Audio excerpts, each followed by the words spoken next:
Hello, and guess what day it is? Matt. He's doing it again. Every Wednesday. I completely every Wednesday. forgot about it too. That's the bad part. So it's like it's gonna happen every single week. I'm gonna forget Every that Wednesday. you're gonna do it. Every Wednesday we're doing that. You're doing it. I'm sitting here. Matt. Yeah. Guess sure. what day it is? It is the 8th of November. It's Wednesday. Happy Wednesday, and welcome to Sports Now on the TKDS Sports Network. Jackson Lightcap alongside Matthew Pennington. Action-packed show heading your way here today on Sports Now. The new college football playoff ranking was released last night, just about an hour after our show ended. So, to my surprise, no movement in the top 8. We alluded to that we should see some movement in the top 8. There were no movement in the top 8. So, we're getting into all of that, as well as we will prep Week 10 for the NFL. We'll make our weekly game picks, and it's also Hot Take Wednesday coming up at the very end of the show. But, Matt, happy to see you again on this beautiful Wednesday. It is gorgeous outside. Yeah, I walked out while walking to my car to come to the studio, and in my head I was just like, man, do I really have to go do the show right now? I just want to stay outside. And the reason I wanted to just stay outside is because this is probably, I would assume, going to be the last day that's going to be like this for the entire year, just because we're creeping closer and closer towards winter. If you know what winter is like in Ohio, it gets really cold, really dry, and then it snows like crazy for like a week, and then it's talked about that it's going to snow like crazy for like 2 months straight, but it never does snow. So we're creeping closer and closer to that time frame where snow starts popping up into people's minds and everybody starts getting ready for snow. Hopefully, obviously not for driving purposes, but just overall, I'd like to see a little bit more snow this year, just with the main fact that, pretty much every single year there's a week in advance, oh my gosh, this is supposed to be the worst snowstorm in the entire state of it. Doesn't even hit us.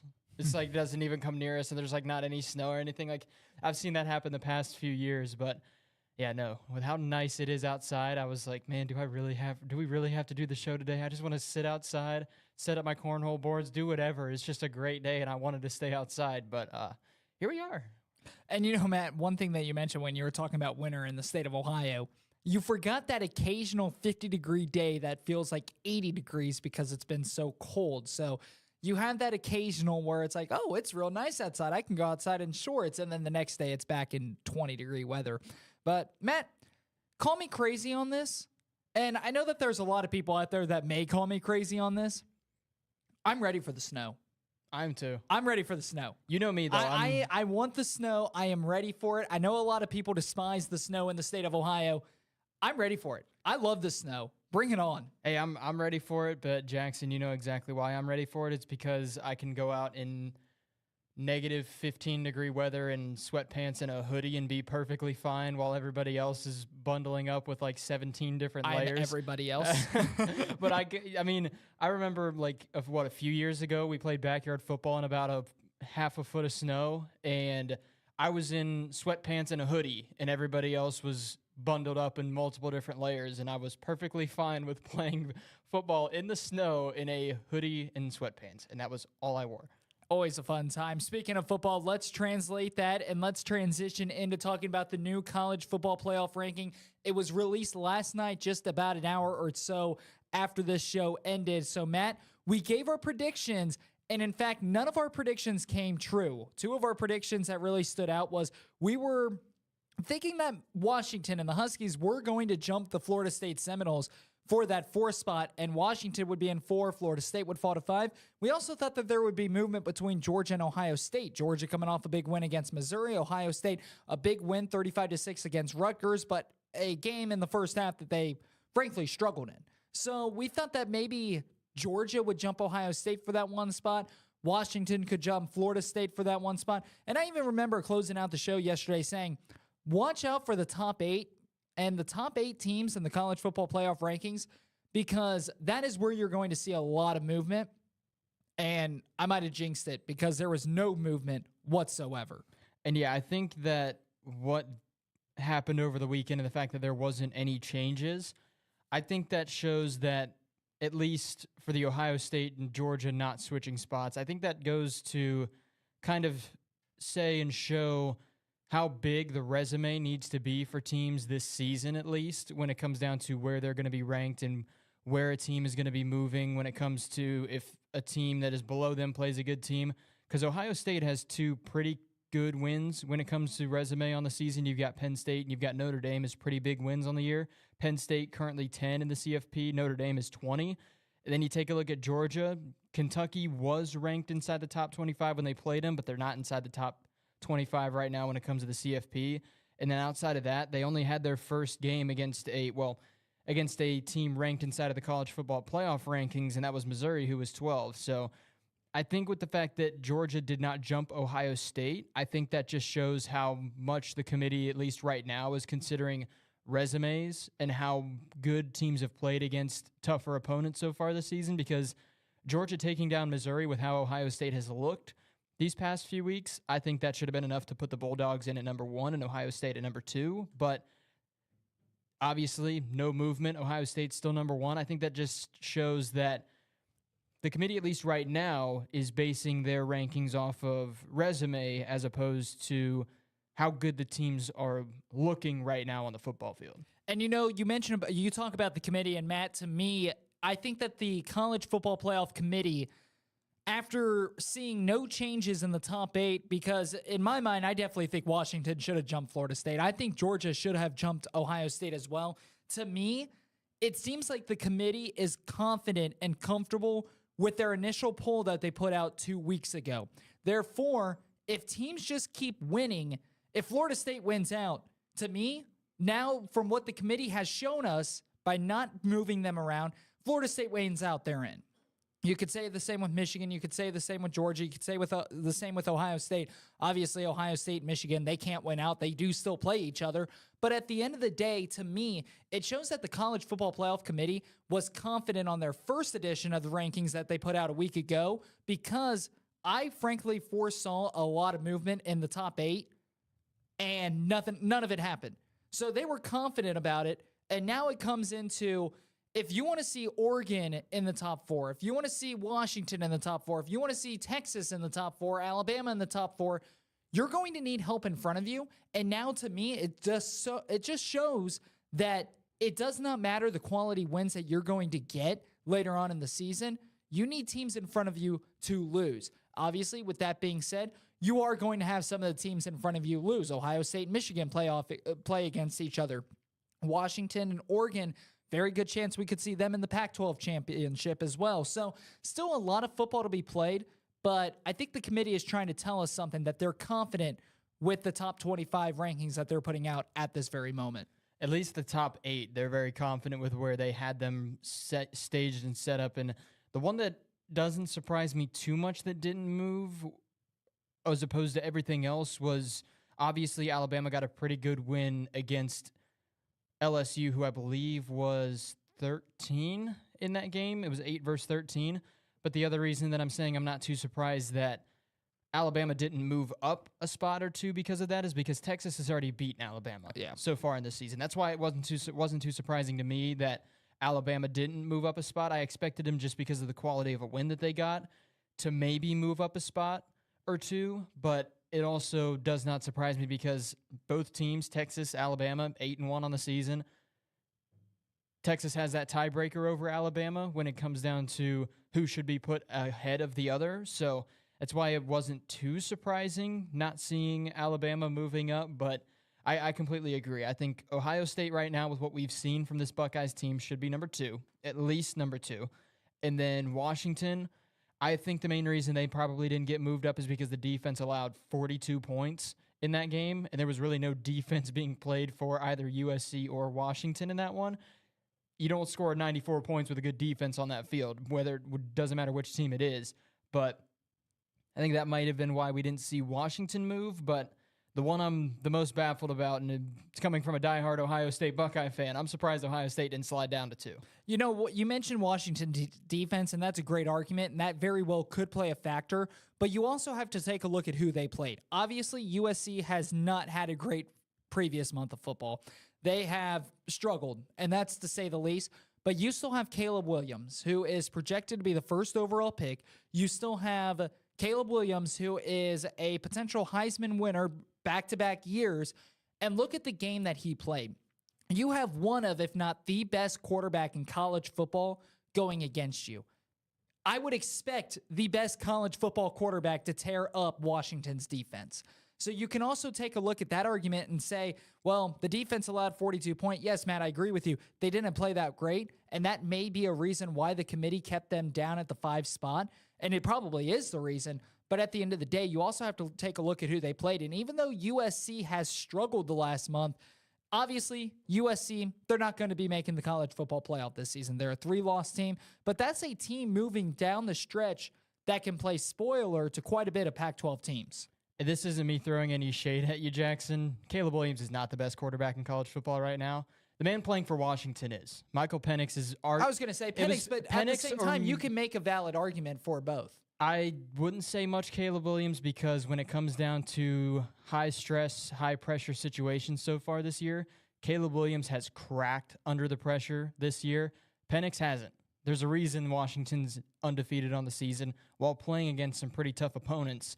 And then also, quarterback from Michigan, he's also, I would say right now, McCarthy, I would say, is a little bit better than Caleb Williams right now when it comes down to quality of quarterbacks in college football right now. There's a reason that you talked about potential back-to-back Heisman winner. I don't think Caleb Williams is – he's obviously in the conversation, but he's nowhere near front-runner status like we saw in the later stages of last year and at the start of the season this year. But right now, I would say teams that have better quarterback – I mean, Oregon, better quarterback. Bo Nix is a lot better than Caleb Williams is right now. And this isn't me throwing shade at Caleb Williams. He is – a phenomenal quarterback who is going to be a high overall draft pick in this upcoming NFL draft if he decides to commit to the NFL and go into the NFL draft this upcoming season. But when it comes down to quality quarterbacks right now that are playing at a very, very high level, I think Penix is better. I think McCarthy's better. I think Bo Nix is better than Caleb Williams right now.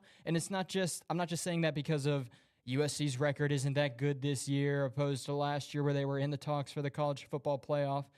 It's just when it comes down to quarterbacks being under pressure, McCarthy is arguably one of the most poised quarterbacks in all of college football right now. If there's any pressure in his face or if there's nobody open downfield, he scrambles out of the pocket, he gives his receivers time to move around when they're not open and find an open space in the defense, and he's able to fire it to him pretty much every single time on the money.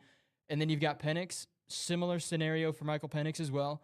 He is phenomenal. Obviously, he's got his team at 9-0 on the season right now. He's able to throw from the pocket. If he has to step up in the pocket, he's done that plenty of times this year. If he needs to scramble, if he needs to run, if he needs to do whatever he needs to do, Penix is arguably the best at doing that right now in college football. And the reason I say arguably is because you've got quarterbacks like Bo Nix and you've got quarterbacks like J.J. McCarthy who are doing phenomenal so far this year. So when it comes down to best quarterbacks, I would say Caleb Williams is still top 5 right now, but there's quite a few others that I would put ahead and above Caleb Williams right now as quality quarterbacks in college football. You know, Matt, I will agree with you. I think Michael Penix right now, when it comes down to it, to me, he's the Heisman winner this season. He's been absolutely incredible, and I'd even throw Bo Nix in that conversation as well, and that's the reason why I said potential back-to-back Heisman winner and Caleb Williams. But Caleb Williams has all this hype surrounding him because of what he's been able to do. And you take a look at his numbers, 2,958 yards. Out of those 4 quarterbacks you mentioned, that's second between all 4 of them. He has the most touchdown passes, and he's only thrown 4 interceptions this season. Caleb Williams, he is been a guy that has kind of been, because USC has been struggling, I feel like a lot of people have forgotten about what Caleb Williams can do. That loss against Washington was not on him. He played his heart out. And I know we've talked a lot about Caleb Williams on this show because all of his askings for heading into the NFL and what it would take for him to come out of college to go to the NFL. And you and I both said, if we're the general manager, he's not the number 1 overall pick. If we have the first overall pick, we're not going Caleb Williams because of those off-field issues. But what he does on the field, you can't take away what he does on the field because of what he does off the field. Caleb Williams is still, in my mind, the best quarterback in college football. Obviously, right now, there's a valid debate. There's a valid debate between Penix, Bo Nix, but at the end of the day, I think Caleb Williams is the best quarterback in college football right now. And because USC has been struggling, to me, I feel like a lot of people have kind of just forgotten about him. They've kind of thrown him off to the side. He has played very well this season, and the 3 losses they have not been on him. The Notre Dame game was on him. That was, I would say that's probably the only loss that's on him this season. He threw, I think, 3 picks, maybe fumbled the ball as well in that game. But overall, but at the end of the day, it's obviously he didn't play his best game. But the reason why I say it doesn't come down, those losses aren't on him. Football's a team sport. The defense could have played better. The receivers could have helped him out a little bit more. It's a team sport. It doesn't come down to just one player cost you the game. Oh, I'm not saying it was only him that cost him the game against Notre Dame, because that defense allowed, 48 points? I think it was 48-20, I think was the final score of that game. But it was just not a game for USC. It's for me, the turnovers are what, I'm not saying it was only Caleb Williams that cost them that game against Notre Dame, but you talk about maybe the defense could have stepped up. If your quarterback's going to keep throwing picks and putting the defense out on the football field, you're not giving him any time to rest to be able to make stops and be able to step up and make plays on the defensive side. If your quarterback is continuously turning the football over and giving it to the opponent and putting the defense back out on the football field, they're going to get tired pretty quickly. So I wouldn't say it is 110% undoubtedly Caleb Williams is the reason they lost to Notre Dame, but he was a big reason why they lost that game. But I would say that's the only game this season that it was really down to him that they lost to. That game against Washington, if the defense steps up on 2 drives, just 2 drives in the game, that game is a lot closer. That game is a lot more manageable for USC. I believe there was only 2 or so punts, maybe 3 punts that Washington had in that entire game, and they put up 52 points. If the defense steps up, then Caleb Williams is trotting out of that game victorious, and everyone's talking about how phenomenal of a night he had. But the defense didn't step up in that one. The game against Washington was not on Caleb Williams by any stretch of the imagination. If your offense is putting up 42 points in the game, you cannot blame your quarterback for losing you that game. If your offense is putting up 42 and you lose by 10, that's not on the quarterback. That's on the defense not stepping up. But there's been games where, and the one thing I will agree with you on this, Jackson, is overall talent-wise, Caleb Williams is the best quarterback in college football right now.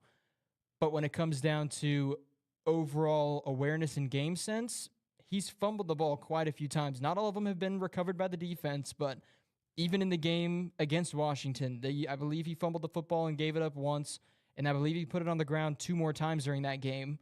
It was at least 1 or 2 more times during that game, because I know he fumbled it and it bounced right back to him on one of the fumbles that he had that didn't get recovered by the defense. But that's another thing for Caleb Williams that hurts his game and his play style at the quarterback position, is he tries to do way too much sometimes. When he tries to do way too much, that's when we see those fumbles come out. That's when we see him get sacked for a lot more yards. And then occasionally, well, not occasionally, it seems like it's more times than not, him trying to do too much turns into those insane highlight ESPN SportsCenter top 10 style plays that we've seen Caleb Williams have. But sometimes it works, sometimes it doesn't. And that's not something that's going to work in the NFL, is trying to do too much, because defenses in the NFL, if you try to do too much against them as a quarterback, you're going to get sacked for 20 plus yards if you keep trying to do crazy stuff and trying to get highlight plays. I'm not saying that that's what Caleb Williams is going for, but that kind of play is not going to work in the NFL. With that being said, we'll continue this talk when we return on Sports Now. Time for a quick break.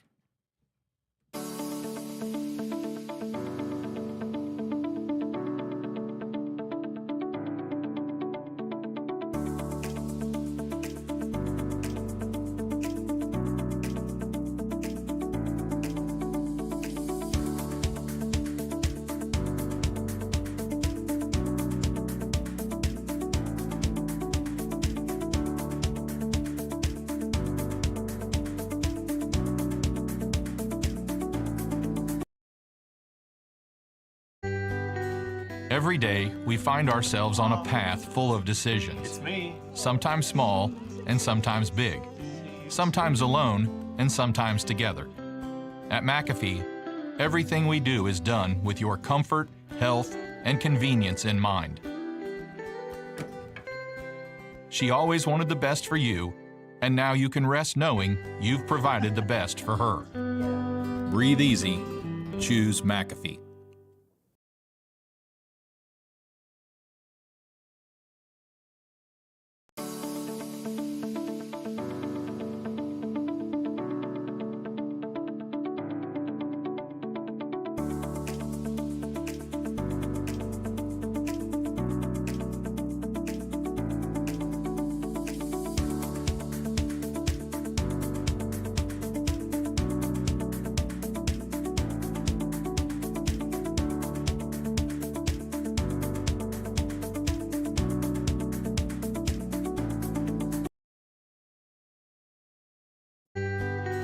Every day, we find ourselves on a path full of decisions. It's me. Sometimes small and sometimes big. Sometimes alone and sometimes together. At McAfee, everything we do is done with your comfort, health, and convenience in mind. She always wanted the best for you, and now you can rest knowing you've provided the best for her. Breathe easy. Choose McAfee.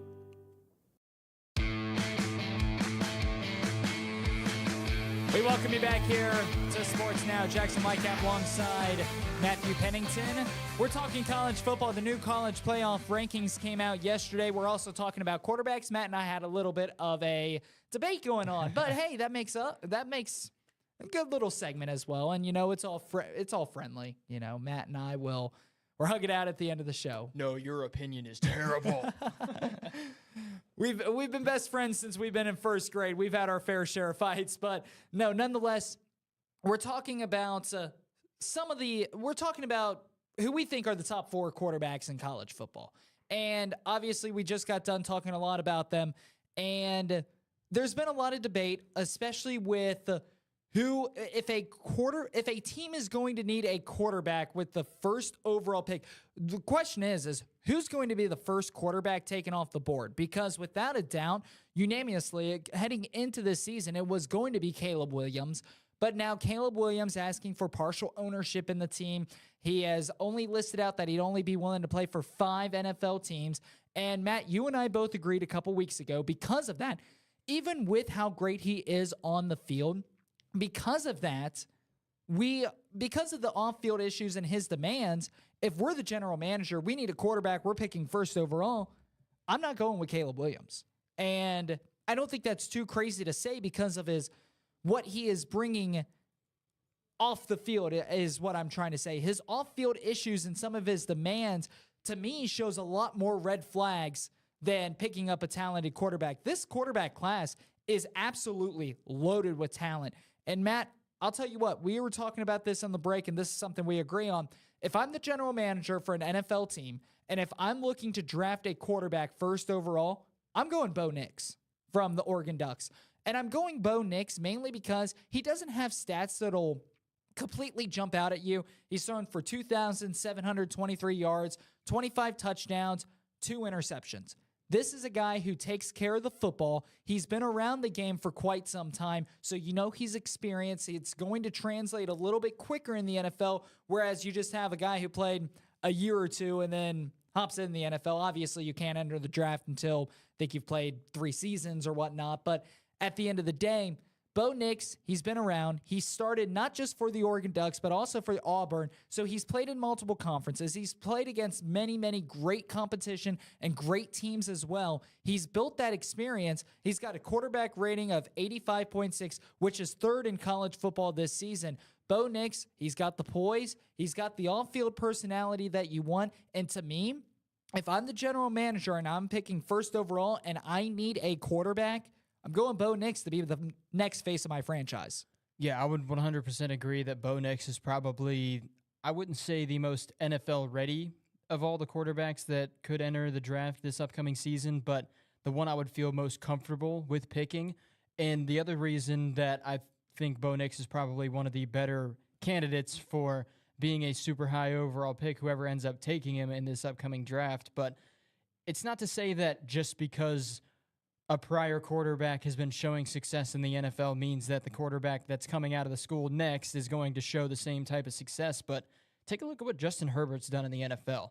He played quarterback at Oregon. He had a phenomenal career with the Ducks.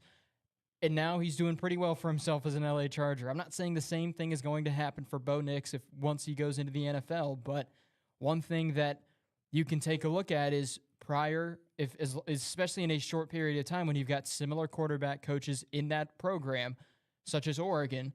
Justin Herbert is 3-4 years into the NFL right now. He hasn't been in the league for too long. Now Bo Nix coming out of that same college.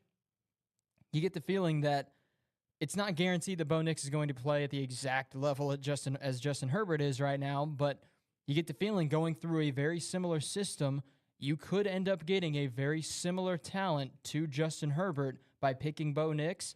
And you talked about his stats so far this season. You say they don't jump off the page, but what was it, 25 touchdowns, 2 picks? That jumps off to me. He takes care of the football. Exactly. To me, that jumps off the page, and that says, okay, this guy's pretty good, especially because he's playing in a pretty tough Pac-12 as well. So 25 touchdowns to 2 picks so far this season.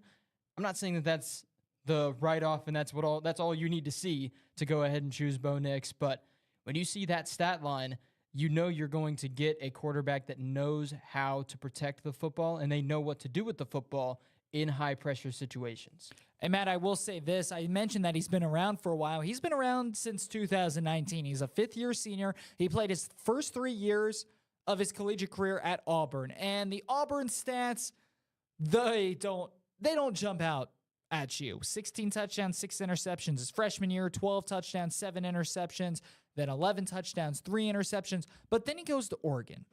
And, Matt, I love the comparison you made between Bo Nix and Justin Herbert. Obviously, when it comes down to it, I think Herbert is more of a stronger arm quarterback, whereas Bo Nix can get it done throwing the football and also with his legs. Because since Bo Nix went to Oregon, he's proved to be effective in both scenarios. Last season, he completed 72% of his passes, just over 3,500 yards, 29 touchdowns, 7 interceptions throwing the football. He had 14 rushing touchdowns this season ago, averaging 5.7 yards per carry as well. This season, he's got 5 rushing touchdowns to go on top of the 25 touchdowns as well. To me, not only is Bo Nix, to me, should be number 1 overall pick when it comes to if that team needs a quarterback, but I also think that he's the most underrated quarterback in college football as well, because when you talk about big quarterbacks, Caleb Williams comes to mind, Michael Penix comes to mind. You look at the Big Ten, J.J. McCarthy comes to mind, Kyle McCord. I know that I'm not considering Kyle McCord as one of the top 4 quarterbacks college football, but he's had a lot of headlines around him this season after taking over for C.J. Stroud. Can he be what the Ohio State Buckeyes need him to be? A lot of inconsistencies. You see nowhere outside of maybe Oregon, the state of Oregon, headlines about Bo Nix. Bo Nix is a massively underrated talent. He is a tremendous talent for the Oregon Ducks. He's led them this far so far this season. I expect him to continue this dominance. And hey, it's a quarterback that can throw the football, can run the football, and most importantly, take care of the football. And you look at his off-field presence, to me, out of any of the other quarterbacks, if I have the first overall pick in the NFL draft and I need a quarterback, I'm going Bo Nix. And yeah, talking about, because we brought up earlier Heisman Trophy candidates and whatnot, it's not just me saying this because I'm an Ohio State fan, but I think Marvin Harrison Jr. needs to get some love for a potential player going to New York for the Heisman Trophy ceremony and whatnot. I agree, because it's proven, just like the MVP in the NFL, it's proven to be more of a quarterback award in years past. Outside of, I know Derrick Henry won Heisman, and I think Devonta Smith also won Heisman. But outside of that, yeah, it's pretty much been a quarterback award, it feels like, in quite a few of the more recent Heisman Trophy winners. But I think there was an interview that was done with Marvin Harrison Jr., and he said, if I can get to New York, that'd be pretty cool. It's something along those lines. But it's just, you talk about crazy players in college football. I'll tell you what, I'm not saying that Kyle McCord is a terrible quarterback, but if you threw in, say, Michael Penix or Bo Nix, for that matter, at Ohio State, I'll tell you what, Marvin Harrison would probably be at around 1,200 plus receiving yards so far this season. Ohio State, they automatically win the national championship in mind with that defense, and if they had a quarterback such as Bo Nix or Yeah, no, without a doubt. Matt, one thing that also stands out to me, and this really doesn't necessarily speak on Bo Nix, but it speaks on that offensive line. During the year and a half that Bo Nix has been playing for the Oregon Ducks, he's been sacked a total 9 times. 9. 5 times last year, 4 times this season. Wish Ohio State could have that kind of offensive line right now. I mean, that's just jaw-dropping to me. In a year and a half time frame, your quarterback's being sacked 9 times.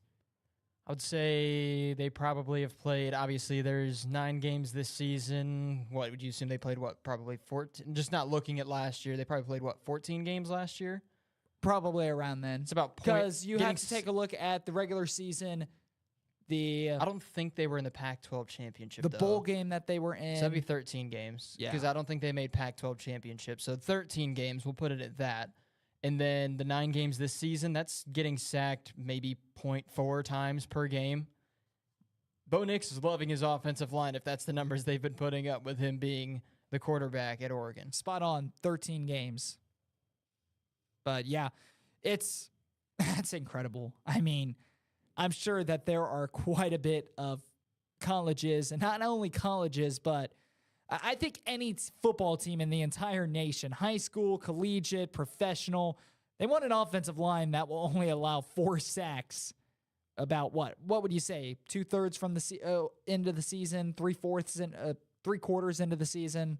Right now, somewhere in between there. Yeah, right now I would say if you go to a bowl game and everything, we're probably 70% of the way done with the season. Around that, give or take, obviously. Yeah, give or take. Obviously, if you make your conference championship game and all that, you'd have to add another game. If you make a bowl game, you'd have to add another game as well. So, but no, like at the point I made, man, I guarantee you, Kyle McCord is wishing he had an offensive line that would be able to limit that amount and keep the sack total to that little, because it's one thing with Kyle McCord that I've noticed these past few weeks. He seems like he's not worried about it, but he's worried about getting sacked because he's just throwing the football very, very quickly on reads, and it usually is not the best read. Usually there's another receiver that ends up being open as the route goes on.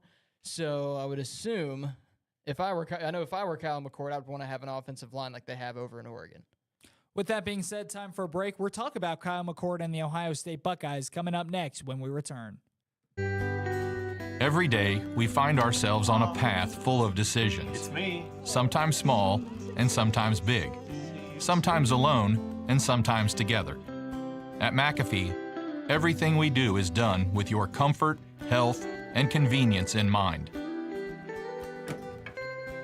She always wanted the best for you, and now you can rest knowing you've provided the best for her. Breathe easy. Choose McAfee.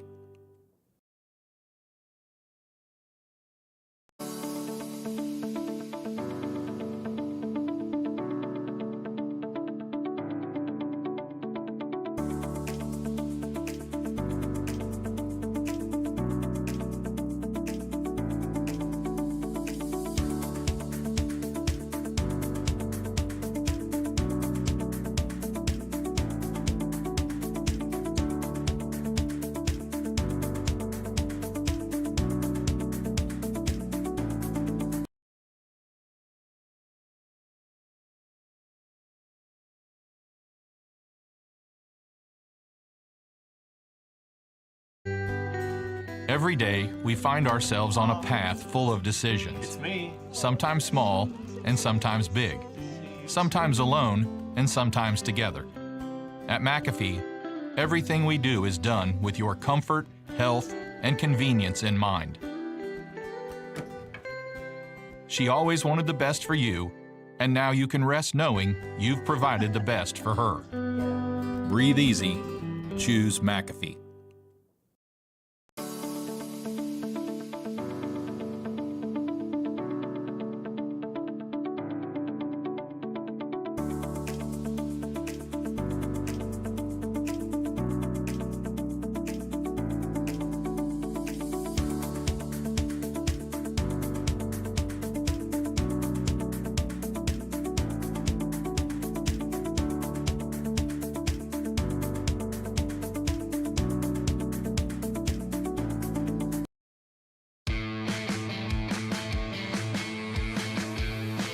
We welcome you back here to Sports Now.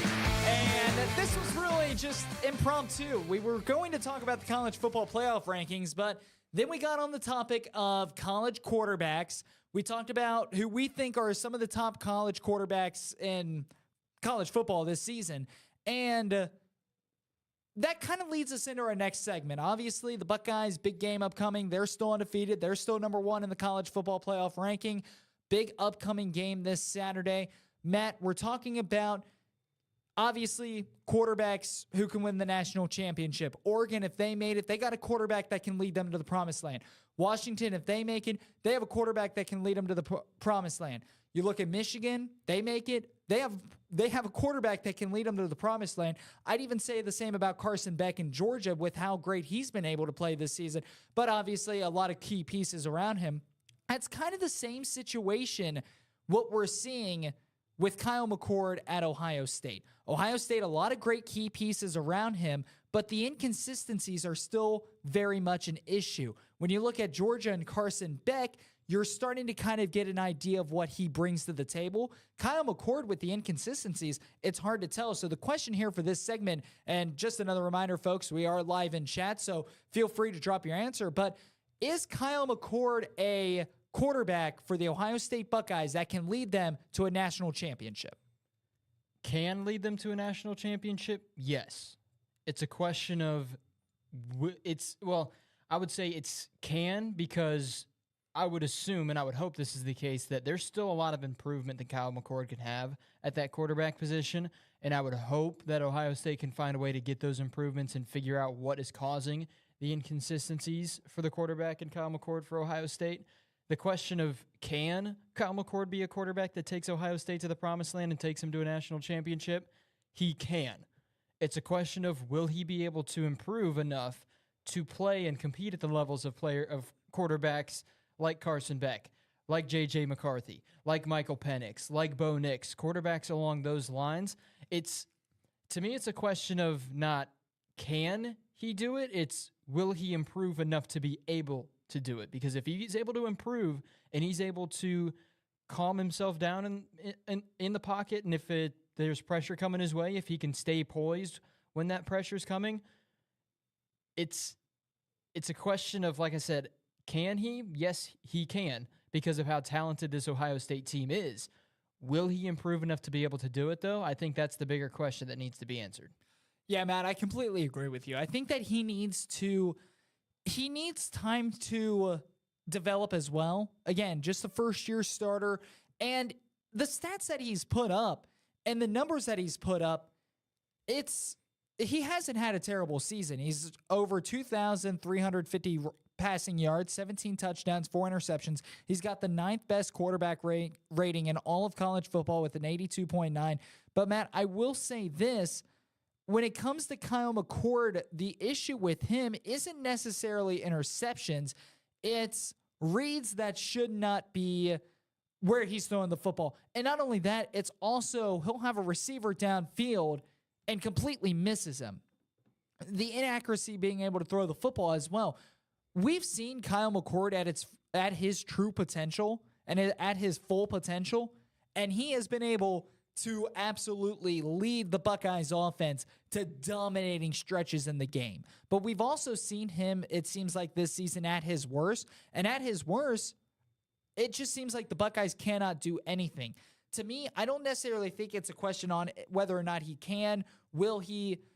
I think that it's more comes down to, can he find that consistency throwing the football, slinging the football around for the Ohio State Buckeyes? Because, again, when he's playing at his full potential, there's nobody that can stop this Ohio State offense, especially with all the weapons around Kyle McCord. There's no reason for a defense to be able to stop the Ohio State offense when McCord plays at his full potential. But when you look at the Ohio State offense, it's obvious that Kyle McCord is the weak link, and it's because of the inconsistencies.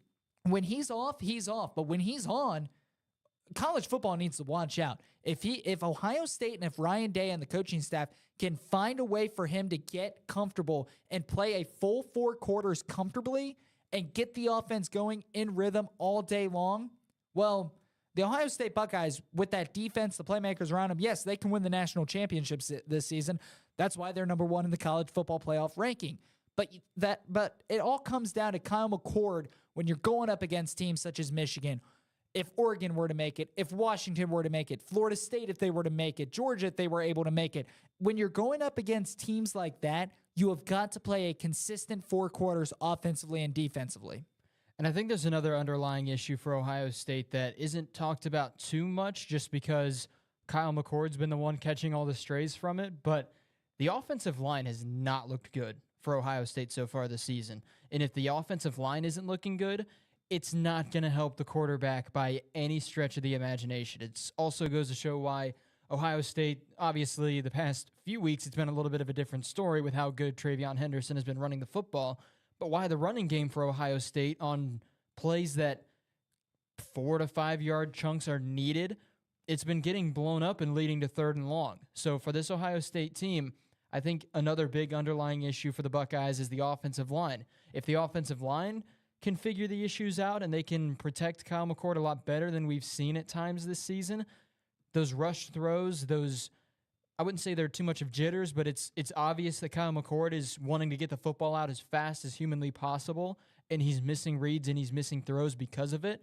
If the offensive line is able to protect him better, he's going to feel comfortable in the pocket, and he's not going to worry about wanting to throw the football earlier than he really should be. So I think that's another underlying issue for this Ohio State team is the offensive line struggles so far this season. I think that's another reason why we've been seeing Kyle McCord struggle at times this year. And if the offensive line, and you talk about, is Ohio State going to be able to pick up the pace when it comes to Kyle McCord and 4 teams such as Georgia, 4 teams such as Michigan? In my honest opinion, if you're Georgia, if you're Michigan, if it's a college football playoff game and you're playing against Ohio State, obviously don't send everybody, but send pressure almost every single play. Because with how Ohio State and how the offensive line and Kyle McCord have been dealing with heavy blitzes and pressure on the quarterback, Ohio State looks like they should be middle of the pack when it comes to the Big Ten with how they've been reacting to defenses sending pressure and defenses sending blitz and getting in the face of Kyle McCord. The team just, at least the offensive line and quarterback play-wise, it just seems like when pressure is sent, there's barely anything Ohio State is able to do when it comes down to pressure coming towards the Buckeyes. So if I'm Georgia, if I'm Ohio, or if I'm not Ohio State, if I'm Georgia, if I'm Michigan, if I'm Washington, Florida State, whoever the team that plays against Ohio State, if they make it into the college football playoff, I'm sending pressure early and I'm making it known that I know what your issues are on offense. And that's going to be helped out when it comes to my team playing against Ohio State by sending those pressures, by sending those blitzes, because, like I said, Kyle McCord this season, it seems like he's trying to get the football out as fast as humanly possible so he doesn't record a sack or he doesn't get hit in the backfield. And when you're forcing a quarterback to make a decision super quickly, who's to say there's not a linebacker creeping in that passing lane and McCord is just trying to get the football out, doesn't see him? It's an easy interception. It was one thing that happened in the game versus Rutgers right around the end of the second quarter, I should say. McCord on the second the ball was snapped, he stared down Marvin Harrison Jr. from the second he received that snap. Ball was picked. Defenses such as Georgia, defenses such as Michigan, Washington, Florida State, if Kyle McCord does stuff like that, if it's already in his mind that I'm going to get this football out as fast as possible, I'm going to Marvin Harrison before the ball's even snapped, high-caliber defenses are going to feast off of that, and it's just going to lead to more turnovers. And that's something, it's another thing, and it's another learning curve for Kyle McCord, is you've got to have, your eyes can't be fixated and stuck on one spot, because if you are, defense is going to know where you're throwing the football in that play, and it's only going to lead to defensive backs who have their eyes in the backfield.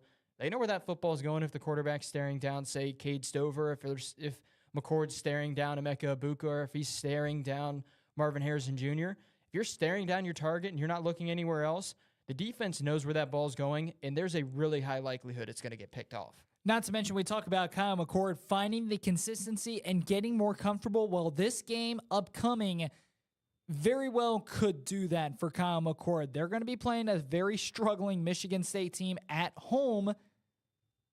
Michigan State 3-6 on the year. Ohio State obviously undefeated. Ohio State coming into this one has just below a 98% chance to win this one. Michigan State, frankly, they've struggled all season long. this should be a game that Ohio State wins big and has no problems. And it could be a big confidence booster for Kyle McCord if that is the case. Yeah, I think the next 2 games for Ohio State can do that for Kyle McCord. Obviously, the upcoming game this week is a little bit easier than their second-to-last game of the regular season because the second-to-last game is against Minnesota, who I believe is right around. I think they're 5-4 on the season right now. But still, it's a lot better than Michigan State, who's been pretty much a struggle bus the entire season. So for Ohio State, these next 2 games, especially with the fact that you've got Michigan for the final game of the year, these are big tune-up games, and these are games that the offense really needs to figure out the issues, because if you wait until the Michigan game to try to figure out the issues in this offense, Michigan is going to blow your doors off, and they're not even going to look back, and they're just going to march down the field pretty much. Well, I wouldn't say on offense they'd march down the field, but that defense is going to absolutely destroy anything Ohio State tries to put on the table if they're still struggling. And if this Ohio State offense figures out the issues, if they can get their minds ready and they can get themselves more confident when it comes to how the offense is able to produce on the football field, this Ohio State team can very well play toe-to-toe with Michigan. But it's going to come down to whether or not the offense fixes the issues, because if not, like I said, Michigan is going to win the game by 20-plus points if Ohio State can't figure out the issues on offense. If they can, it's going to be a barn burner between both of these 2 teams. Matt, I will say this before we send it to break and before we shift our focus to the NFL. How is this game against Michigan State prime time, but Ohio State's game against Penn State was not? I don't know. I don't like. I understand that they were part of Fox's big noon game, and that's a little bit bigger than a game on NBC. But to me, I still feel like that game should have been a primetime game. I can agree. I can agree with you on that one. Anyway, time for a break. We'll be back.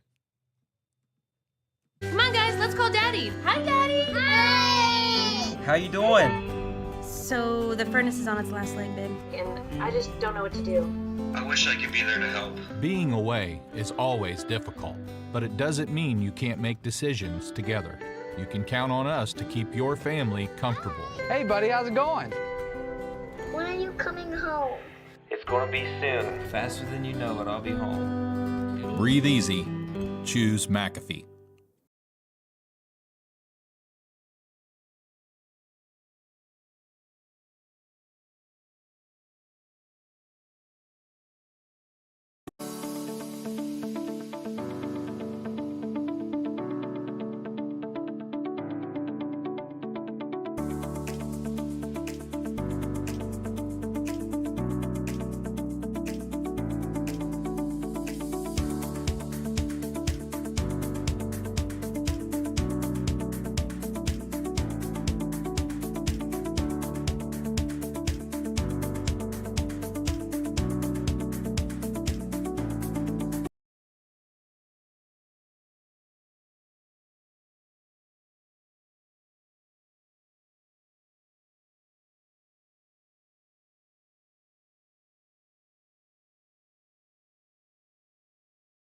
Come on, guys, let's call Daddy. Hi, Daddy. Hi. How you doing? So the furnace is on its last leg, babe, and I just don't know what to do. I wish I could be there to help. Being away is always difficult, but it doesn't mean you can't make decisions together. You can count on us to keep your family comfortable. Hey, buddy, how's it going? When are you coming home? It's gonna be soon. Faster than you know it, I'll be home. Breathe easy. Choose McAfee.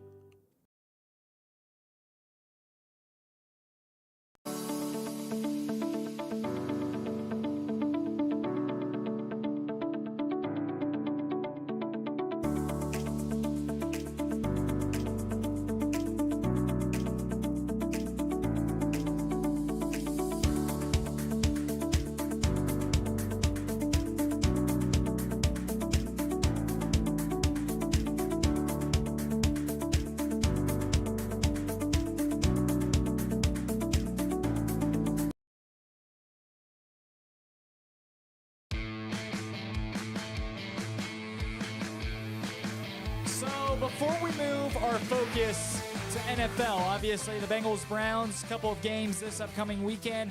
We'll make our NFL game picks, and we will also make our Hot Take Wednesday as well. So before we do that in hour number 2, we wanted to take this time and shift our focus back to Major League Baseball. And obviously, Major League Baseball, the World Series was wrapped up a week ago, so no more baseball to be played until February, which is when spring training starts.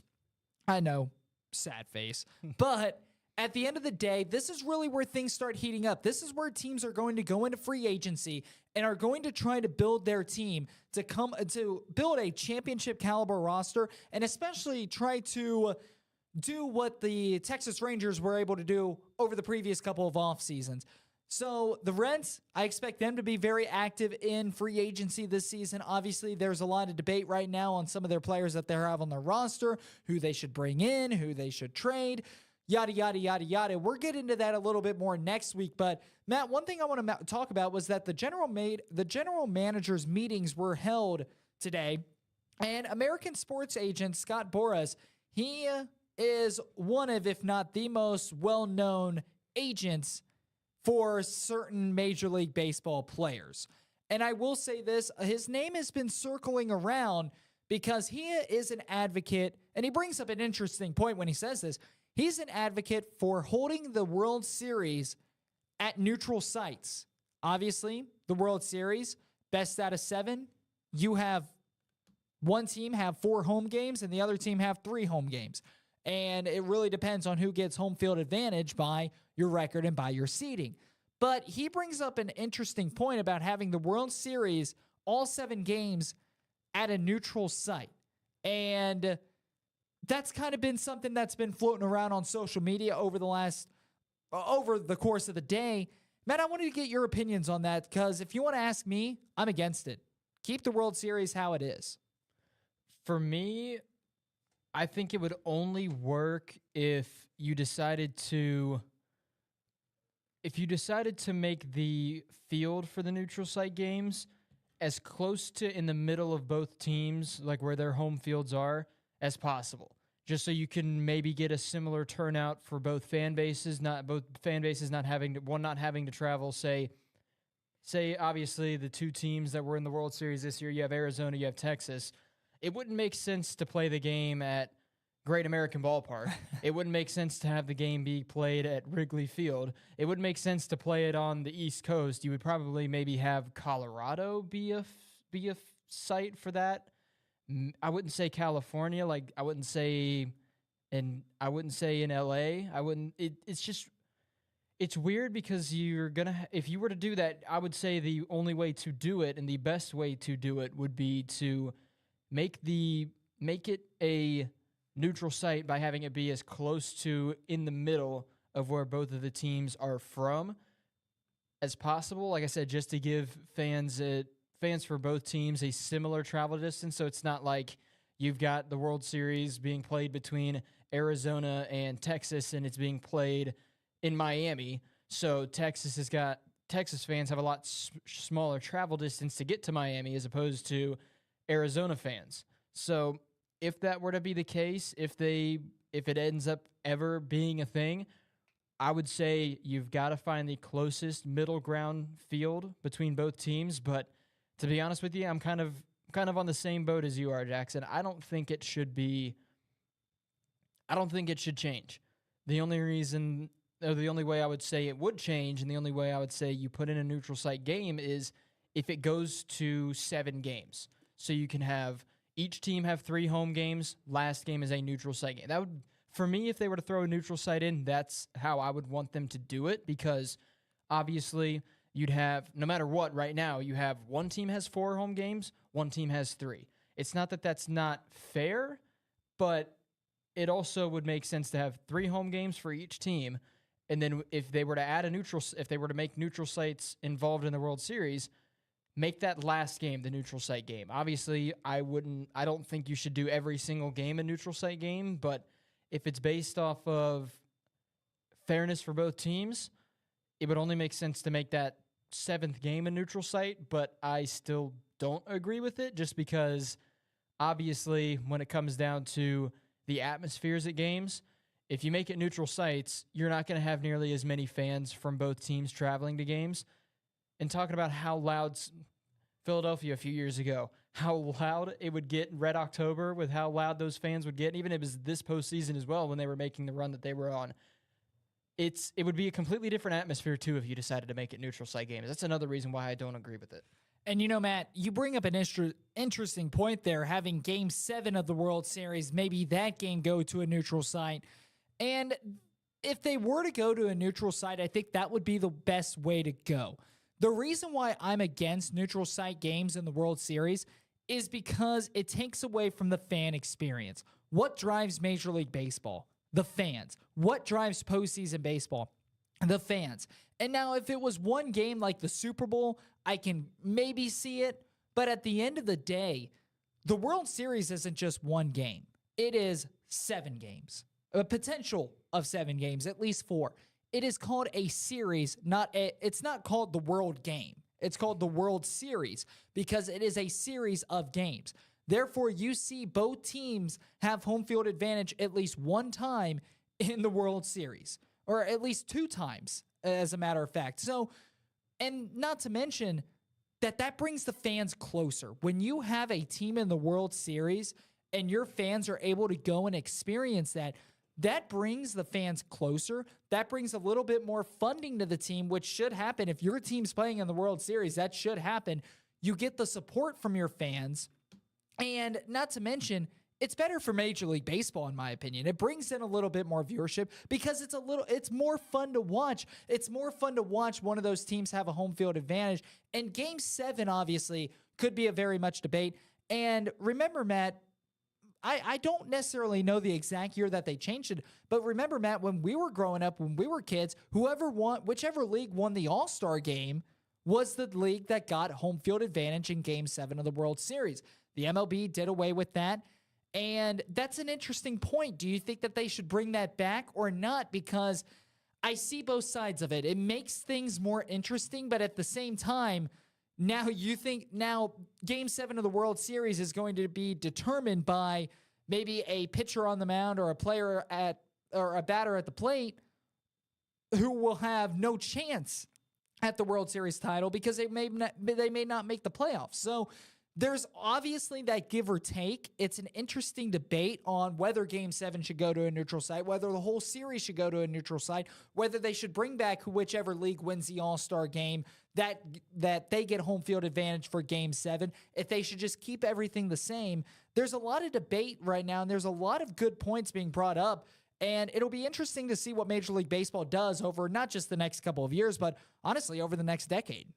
Yeah, on the question of do you think they should bring back the winner of the All-Star game is the division that ends up having home field advantage in the World Series? Absolutely not. That should not be a thing at all. The main reason I say that is like you brought up. You're going to have players that aren't even fighting for a postseason. You're basically, what that scenario ends up doing is it could very well put the World Series. It's obviously not guaranteed that if it's 3-3, whoever has home field advantage in Game 7 is guaranteed to win the World Series, but you're essentially putting that down to you're putting down who's getting home field advantage in the biggest game for both of those two teams in the entire season to an exhibition game. That does not make sense, and it just doesn't feel right at all for whoever may be the team that ends up winning the All-Star game.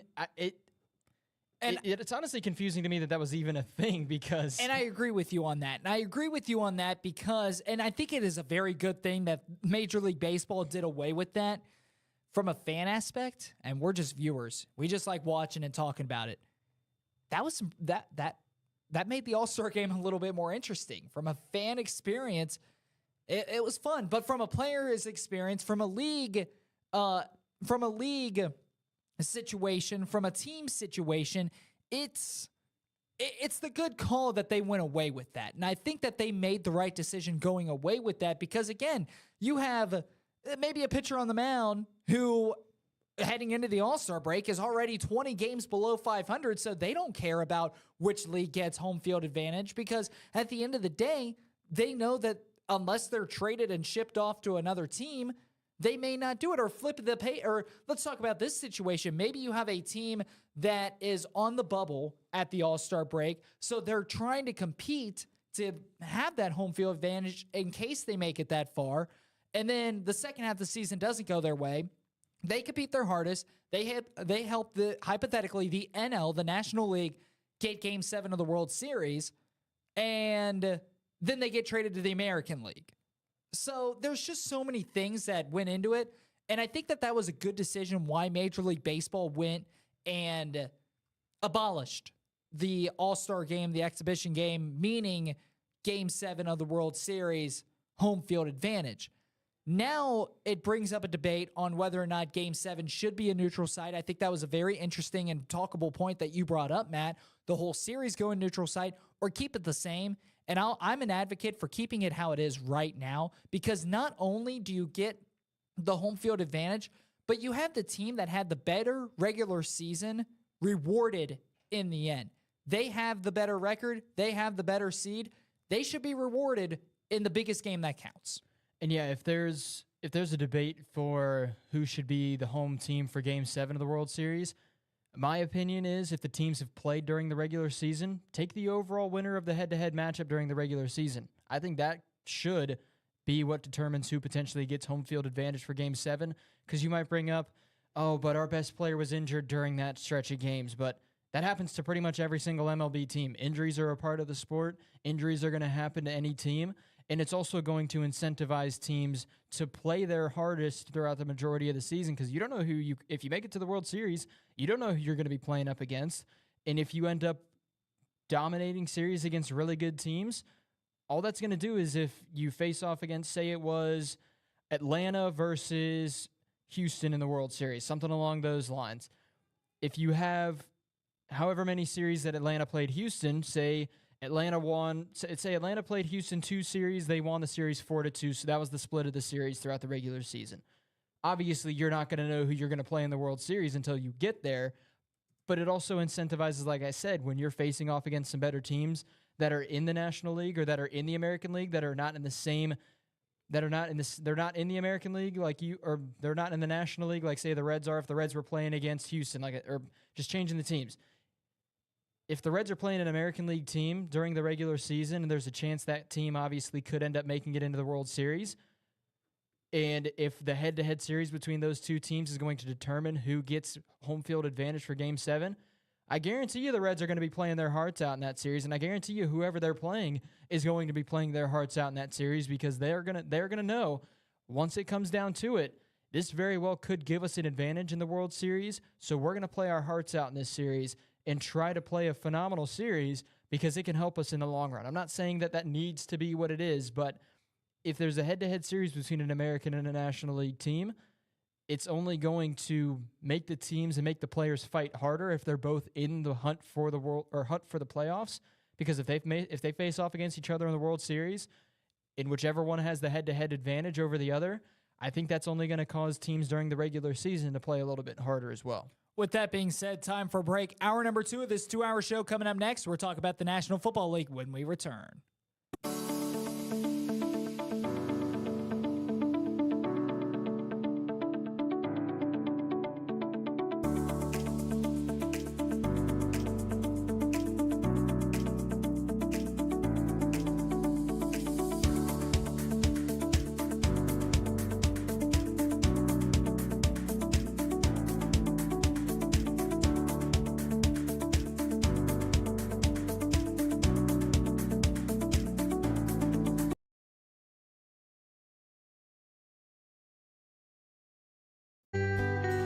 Every day, we find ourselves on a path full of decisions. It's me. Sometimes small and sometimes big. Sometimes alone and sometimes together. At McAfee, everything we do is done with your comfort, health, and convenience in mind. She always wanted the best for you, and now you can rest knowing you've provided the best for her. Breathe easy. Choose McAfee.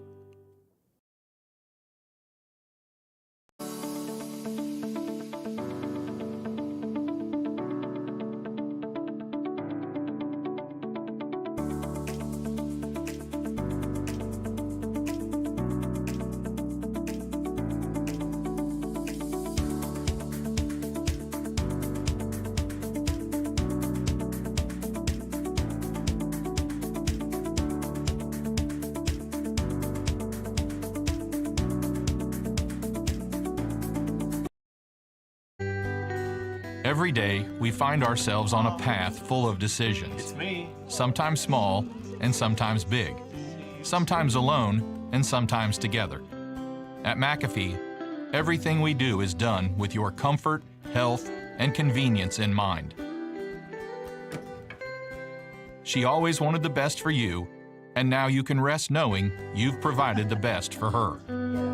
Breathe easy. Choose McAfee.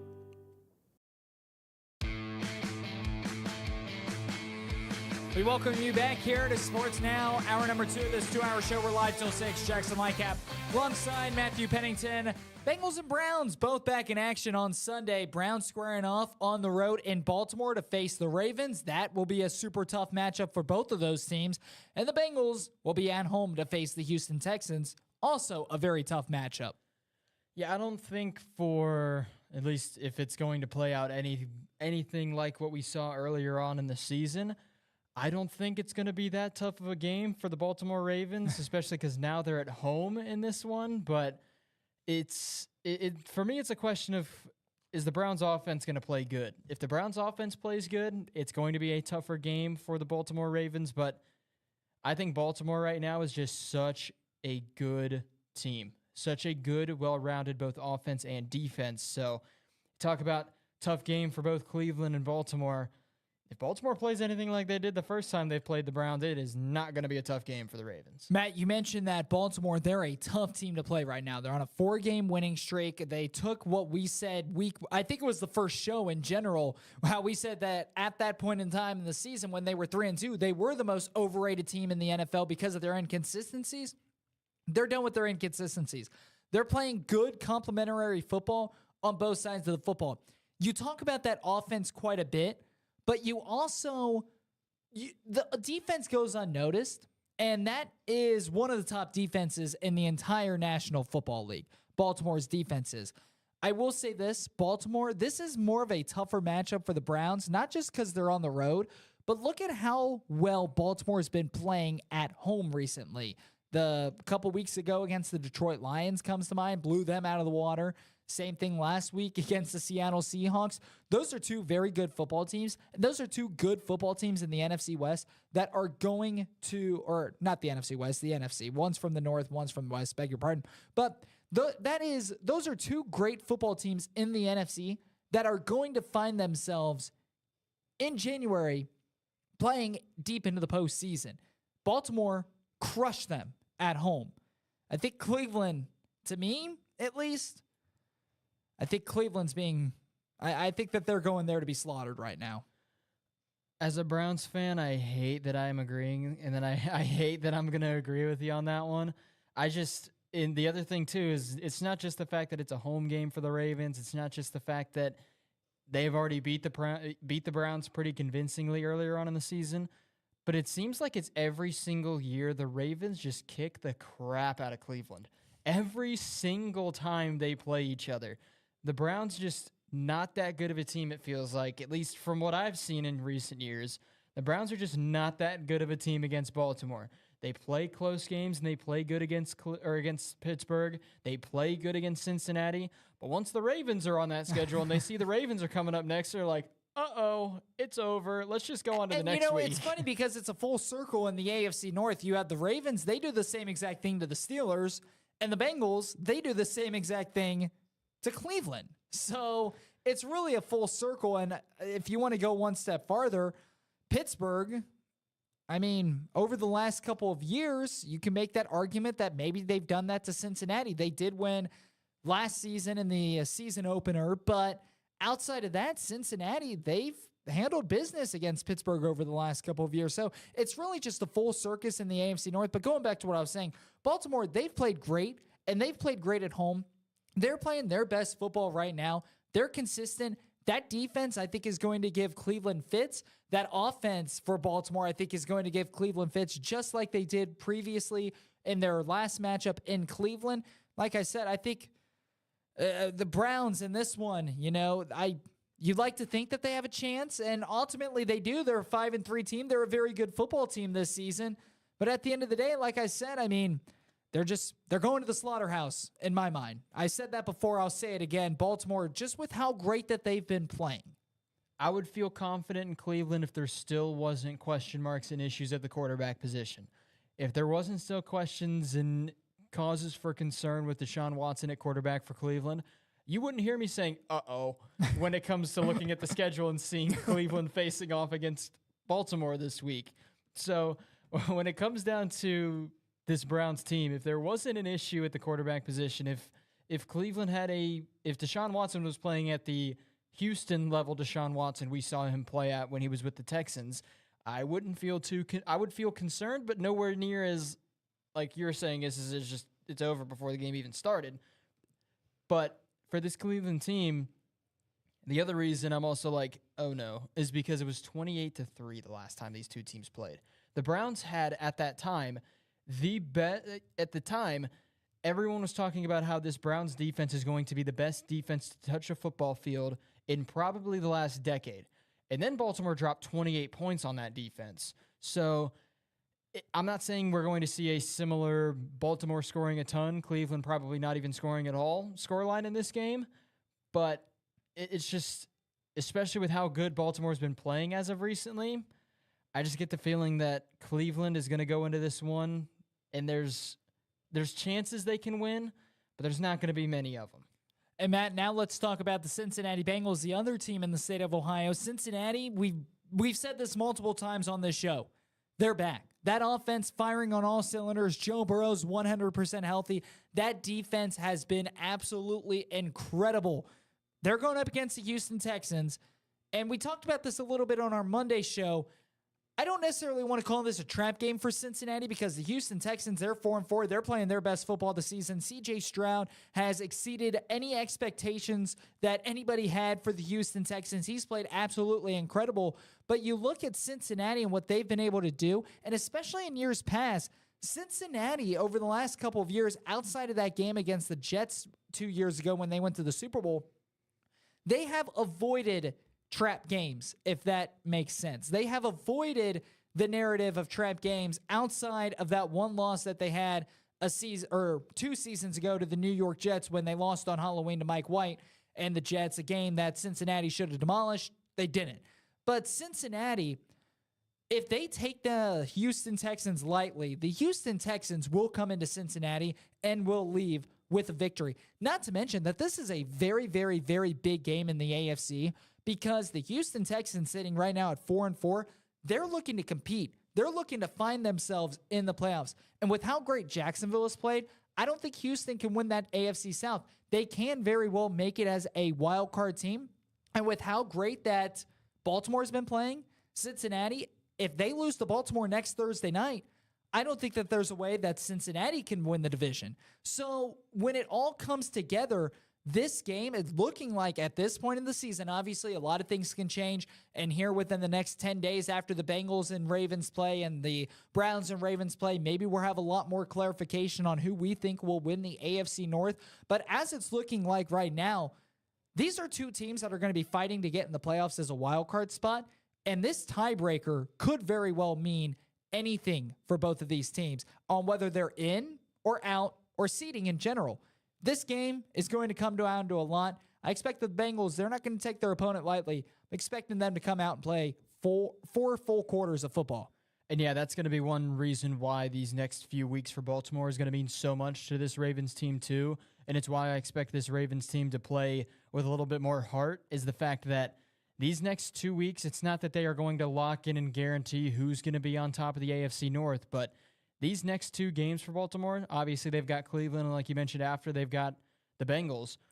If Baltimore goes 2-0 in these next 2 weeks, I would say they probably have, an 80, 90% chance of taking the AFC North. Obviously, that extra 10 to 20% is if the Ravens just absolutely implode in on themselves and they just start losing every single game pretty much from the next 2 weeks on until the end of the regular season. But it's why these next few games, I would say for pretty much everybody in the AFC North, these next few weeks mean a ton. If you're the Steelers, if you're the Bengals, if you're the Browns, if you're the Ravens, it doesn't matter which team inside of the AFC North you are, these next 2 weeks are massive when it comes down to how the season is going to pan out and how the AFC North is going to pan out. Because if Baltimore goes 2-0, like I said, it's not to guarantee that they are going to win the AFC North, but if Baltimore goes 2-0 these next 2 weeks, you can pretty much almost lock it in that they're going to be the team representing the AFC North as the winner of the division.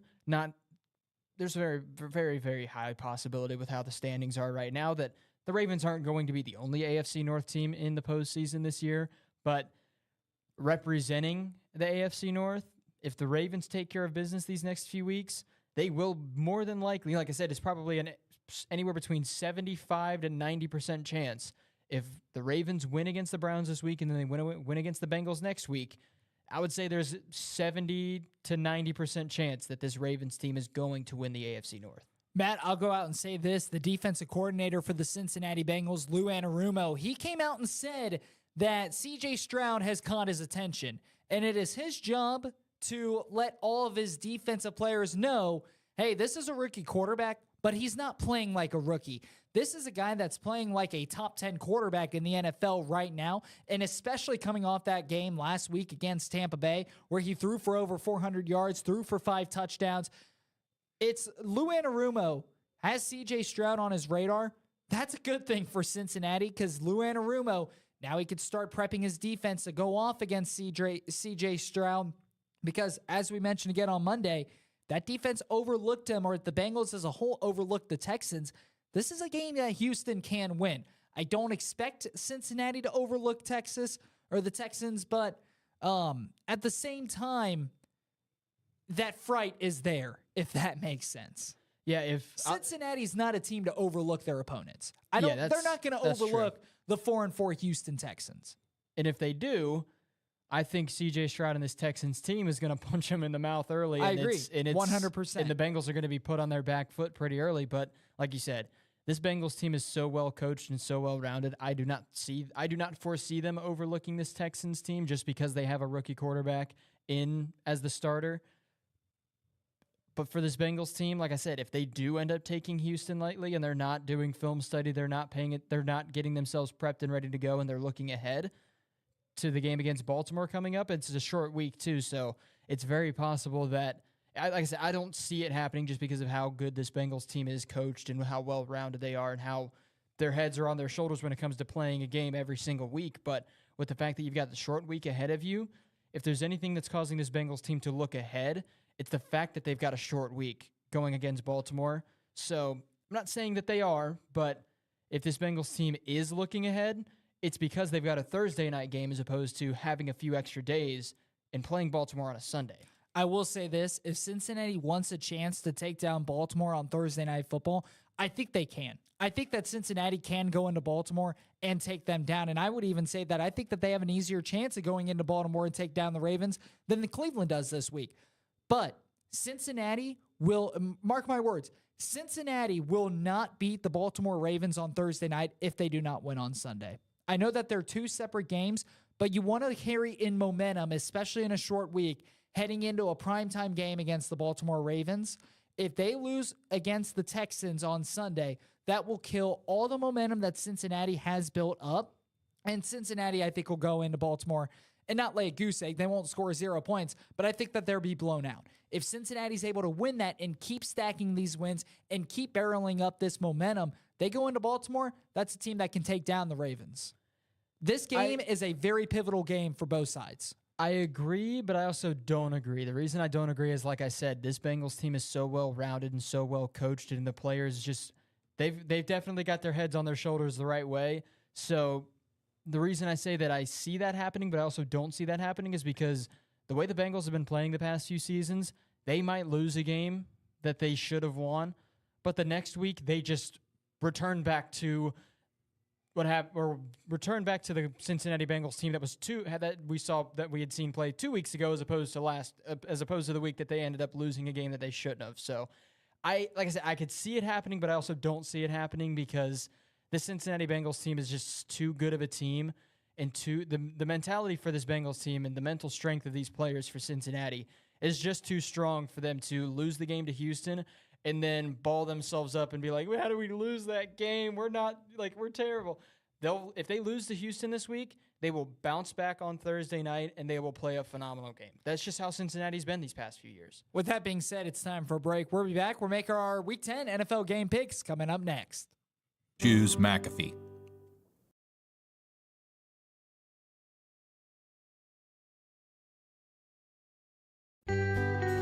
Every day, we find ourselves on a path full of decisions. It's me. Sometimes small and sometimes big.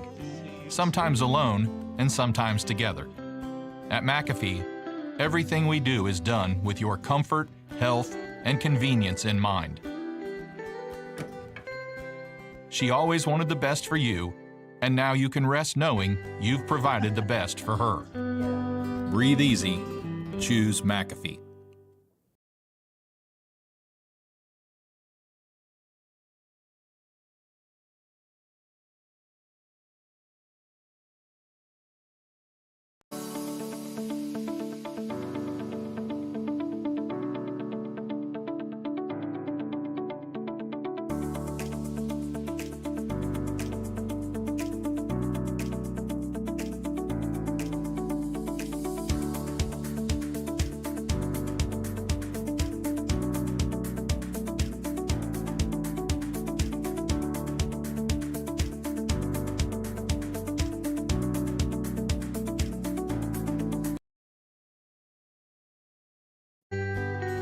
Every day, we find ourselves on a path full of decisions. It's me. Sometimes small and sometimes big.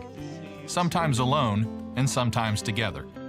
At McAfee, everything we do is done with your comfort, health, and convenience in mind. She always wanted the best for you, and now you can rest knowing you've provided the best for her. Breathe easy. Choose McAfee.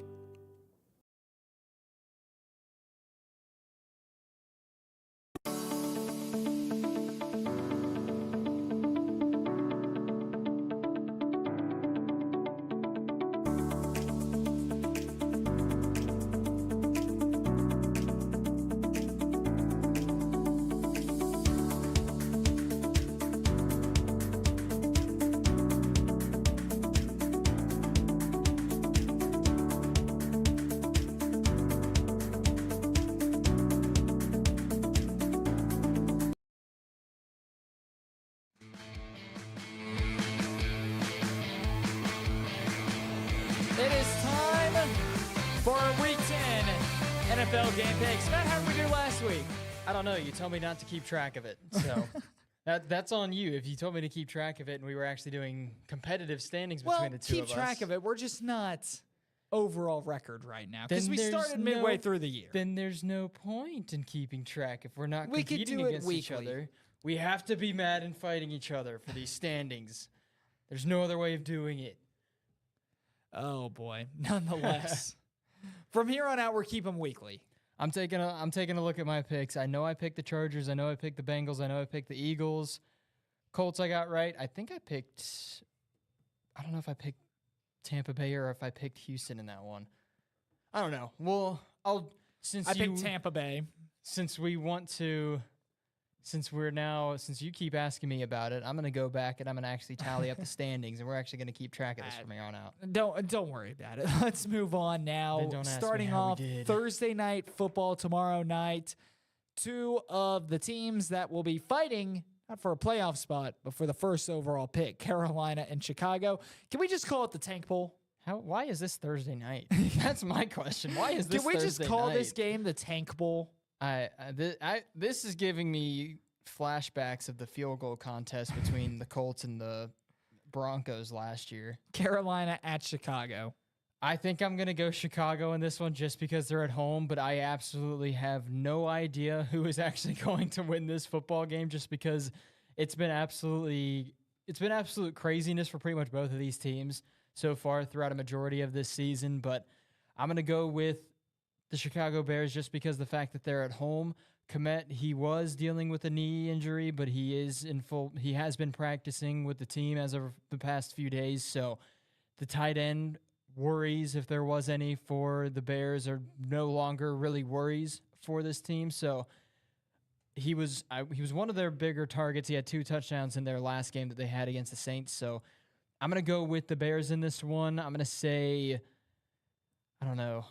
I don't know what the score of this game is going to be. It's so weird, these two teams so far this season. I'm going to say 24-13 Bears. Matt, I'm going to go out and say this. So Justin Fields, quarterback for the Chicago Bears, he is trending to be doubtful for tomorrow. There is a chance he does play. There is a chance that he obviously will be able to take the field. And the Bears and the coaching staff has come out and said if he's ready to play, they are going to play Justin Fields. If he plays, he will more than likely not be 100%. I will say this, and this is tricky, because right now Justin Fields is doubtful, but he hasn't officially been declared ruled out. There is a chance we see him on the football field tomorrow night against the Carolina Panthers. If Fields plays, Chicago wins. If he doesn't play, Carolina wins. I'm going to go with Carolina Panthers in this one. I think they go out on the road. Bryce Young, he's looked better each and every week. I'm going to bank on the fact that Chicago will not have Justin Fields playing tomorrow night.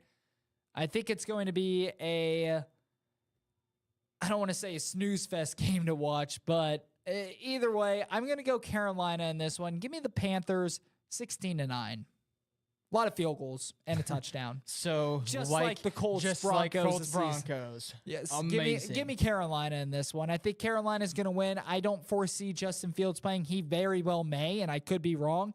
If Justin Fields plays, I think Chicago wins, but I'm going out and banking on the fact he's not. He's doubtful. Give me Carolina in this one.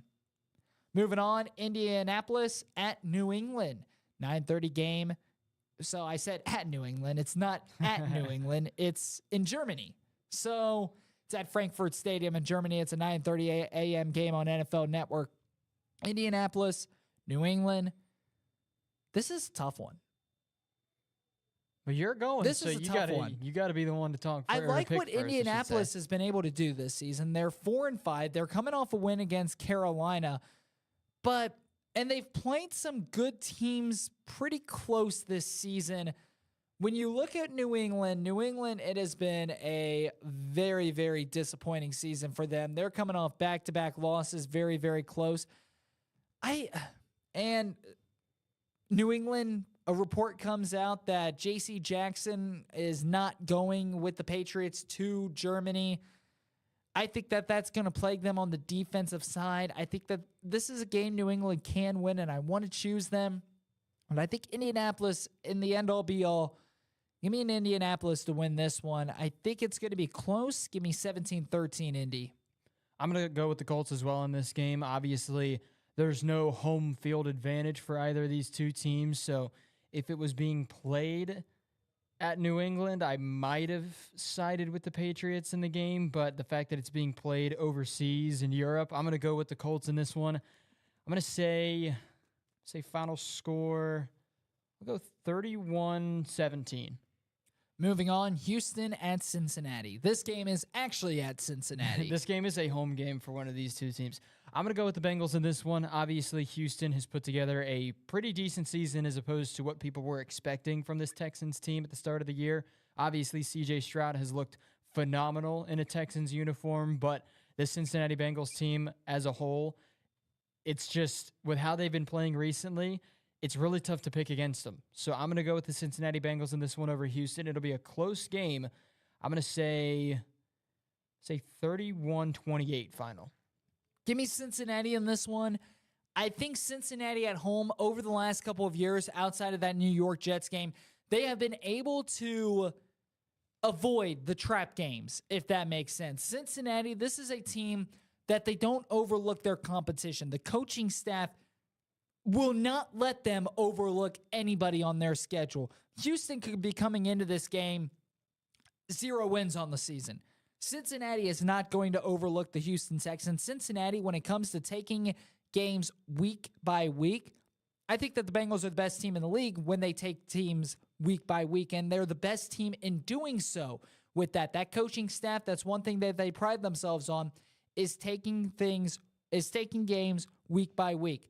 Give me Cincinnati on this one. I'm not going to say my score prediction right now because that's my hot take for Hot Take Wednesday. Fire off the next game then. New Orleans at Minnesota. I'm going to go Minnesota in this one. I really like what the Vikings have been able to do. Josh Dobbs came in that game in Atlanta, was able to pretty much propel them for a comeback victory. Josh Dobbs took over that offense and played very, very, very, very well. You look at what Minnesota's been able to do in this 4-game winning streak, now up to 5-4 in the season after starting off the season 1-4. Minnesota, they're on a hot streak. They've been winning without some of their key players, such as Kirk Cousins, such as Justin Jefferson. Josh Dobbs now, he's had a full week in Minnesota. He's actually been able to unpack his apartment and actually be able to settle into Minneapolis and the city. I think that also gives him more time to learn the playbook. They are at home. The Minnesota faithful, Minnesota, they are going to absolutely love Josh Dobbs and welcome with a great Minneapolis welcome. Give me Minnesota in this one. Josh Dobbs plays another tremendous game, 28-17. I'm going to go with the Vikings as well in this one. Obviously, you talked about how well Dobbs did stepping into that, not starting quarterback position because he didn't start the game against Atlanta, but the fact that he's now going to be the man in Minnesota and he's going to be the starter unless he gets injured, which you don't want to see that happen. But throughout the majority of this season that Minnesota's going to have, he is more than likely going to be the starter. Not more than likely. He is going to be that man in Minnesota. So I'm going to go with the Minnesota Vikings in this one. Josh Dobbs, like you mentioned, phenomenal in his first game as a Minnesota Viking. I don't expect it to be as good, but I don't expect it to be a complete fall off the face of the earth game for Josh Dobbs. But I'm going to go with the Vikings in this one. I'm going to say final score, I'll go 27-20. Green Bay at Pittsburgh. Green Bay, the Packers coming off a big win last week against the Los Angeles Rams at home, snaps a big losing streak. Now Green Bay will look to try to start piling up and stacking up those wins to get back closer to 500 on the season. Pittsburgh 5-3, surprising 5-3 team. The offense has not looked that great, but their defense has been absolutely phenomenal. Who you got? I was going to say surprising is the fact that you stole that starting away from me, but you didn't give your pick.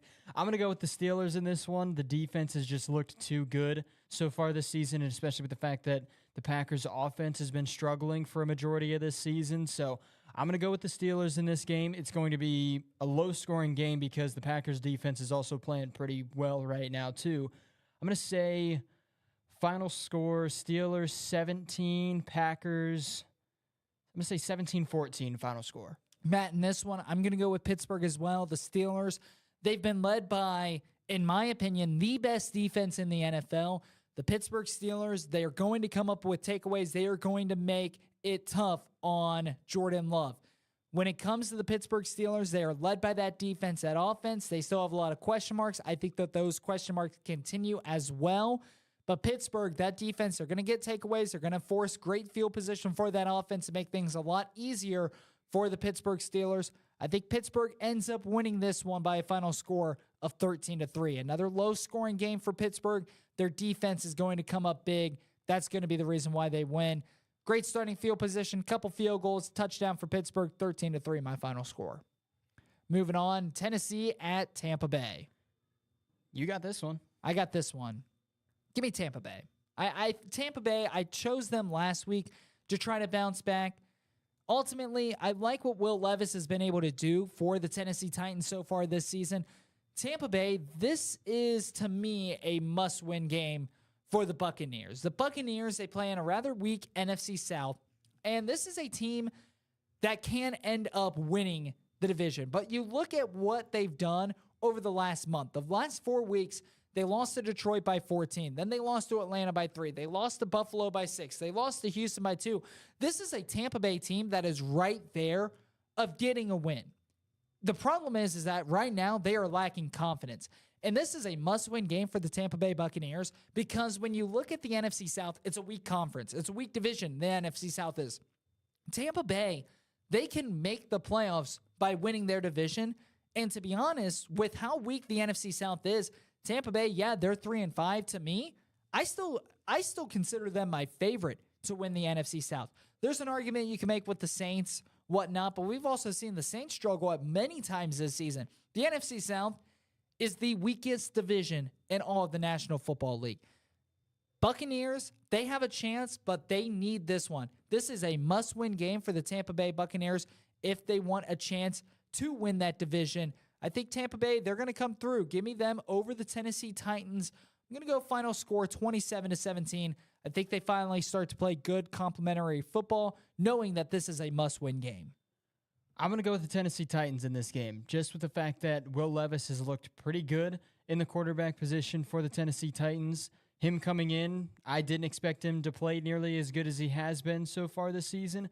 In Tampa Bay, I just get the feeling that that defense isn't going to really be able to do much to stop this Tennessee Titans offense. So I'm going to go with Tennessee in this one. I expect Will Levis to play good. I expect the Buccaneers to play good in this game too, but I'm going to go Tennessee. I'm going to say final score 30-28. Moving on, how about this one? 49ers at Jacksonville. 49ers versus the Jaguars. I'm going to go with the 49ers in this game. They just came off the bye week. They've been pretty much struggling the past month or so of the NFL season, but they've got Chase Young now on the roster. It's going to be his debut game for the 49ers on this season. So I see this game as a bounce-back week for the San Francisco 49ers after the skid that we've seen them go on. Obviously, like I said, they had a bye week. Coming out of that, they're going to be re-energized. They're going to be ready to go. I think that this is a bounce-back game for the San Francisco 49ers, but it's not going to be that comfortable of a win for San Francisco. I'm going to go 49ers. Final score 24-23. Matt, I'm going to go with San Francisco in this one as well.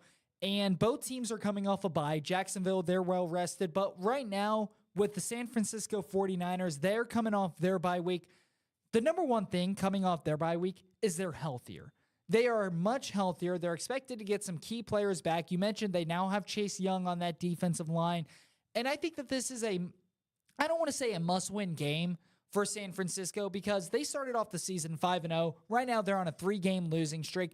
It's not a must-win game. It's not that if you don't win this game, you're not going to make the playoffs because the 49ers, they're still a playoff caliber team, win or lose this game.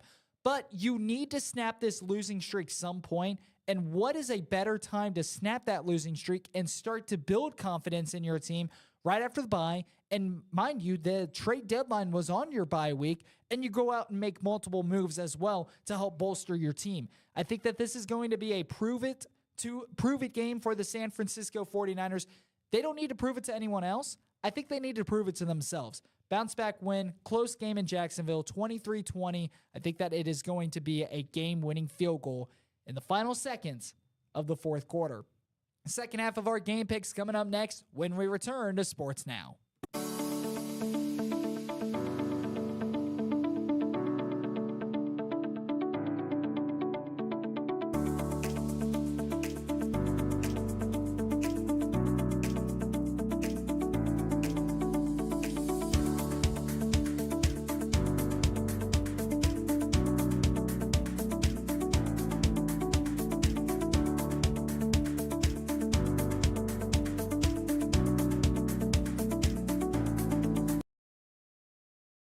Come on, guys, let's call Daddy. Hi, Daddy. Hey! How you doing? So the furnace is on its last leg, babe. And I just don't know what to do. I wish I could be there to help. Being away is always difficult, but it doesn't mean you can't make decisions together. You can count on us to keep your family comfortable. Hey, buddy, how's it going? When are you coming home? It's gonna be soon. Faster than you know it, I'll be home. Breathe easy. Choose McAfee.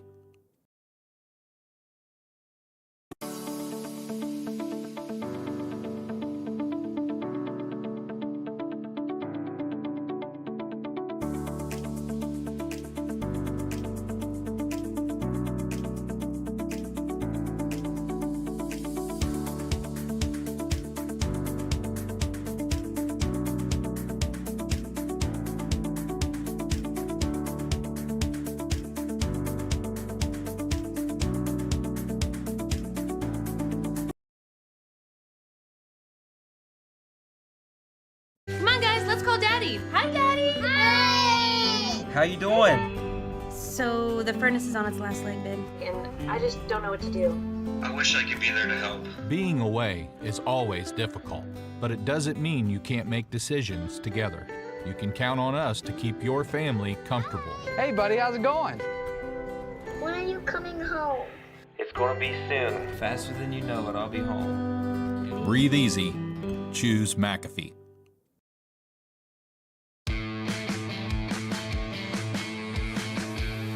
Let's go through our second half of our game picks. 7 games down, 7 more to go for our Week 10 NFL game picks. Moving down the list. Before we move down the list, Matt, I want to say something real quick. Look at the Thursday night football game, Carolina-Chicago. You look at the Sunday night football game, New York, the Jets versus the Las Vegas Raiders. Monday night, you have Denver at Buffalo. The 4:25 slot, the America's Game of the Week on Fox, you have Washington-Seattle. Or New York, Dallas. It really just depends on where you're at. How is San Francisco at Jacksonville not a primetime game, or at least America's Game of the Week? Because the scheduling for NFL games this year has just been, this year Very and weird. past few years has just been weird. So that's probably that why. boggles my mind. Nonetheless, neither here nor there. Cleveland at Baltimore. I hate that I'm saying it because I'm a Browns fan, but I'm going to go with the Ravens in this one. The Ravens just have looked way too good these past few weeks. The Browns defense has also looked really, really good these past few weeks, but it seems like I said, every time Baltimore faces off against Cleveland, it's just never a good sight once the game's over for the Cleveland Browns. So I'm going to go with Baltimore in this one. They've obviously got the home field advantage as well. The offense playing lights out, the defense playing lights out. I'm going to go with the Ravens in this one. I'm going to say final score, 27-14.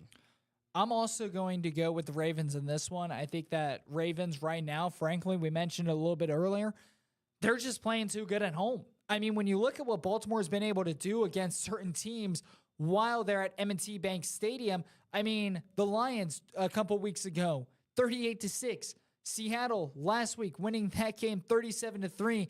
This is a team right now that is completely defending their home turf, their home territory.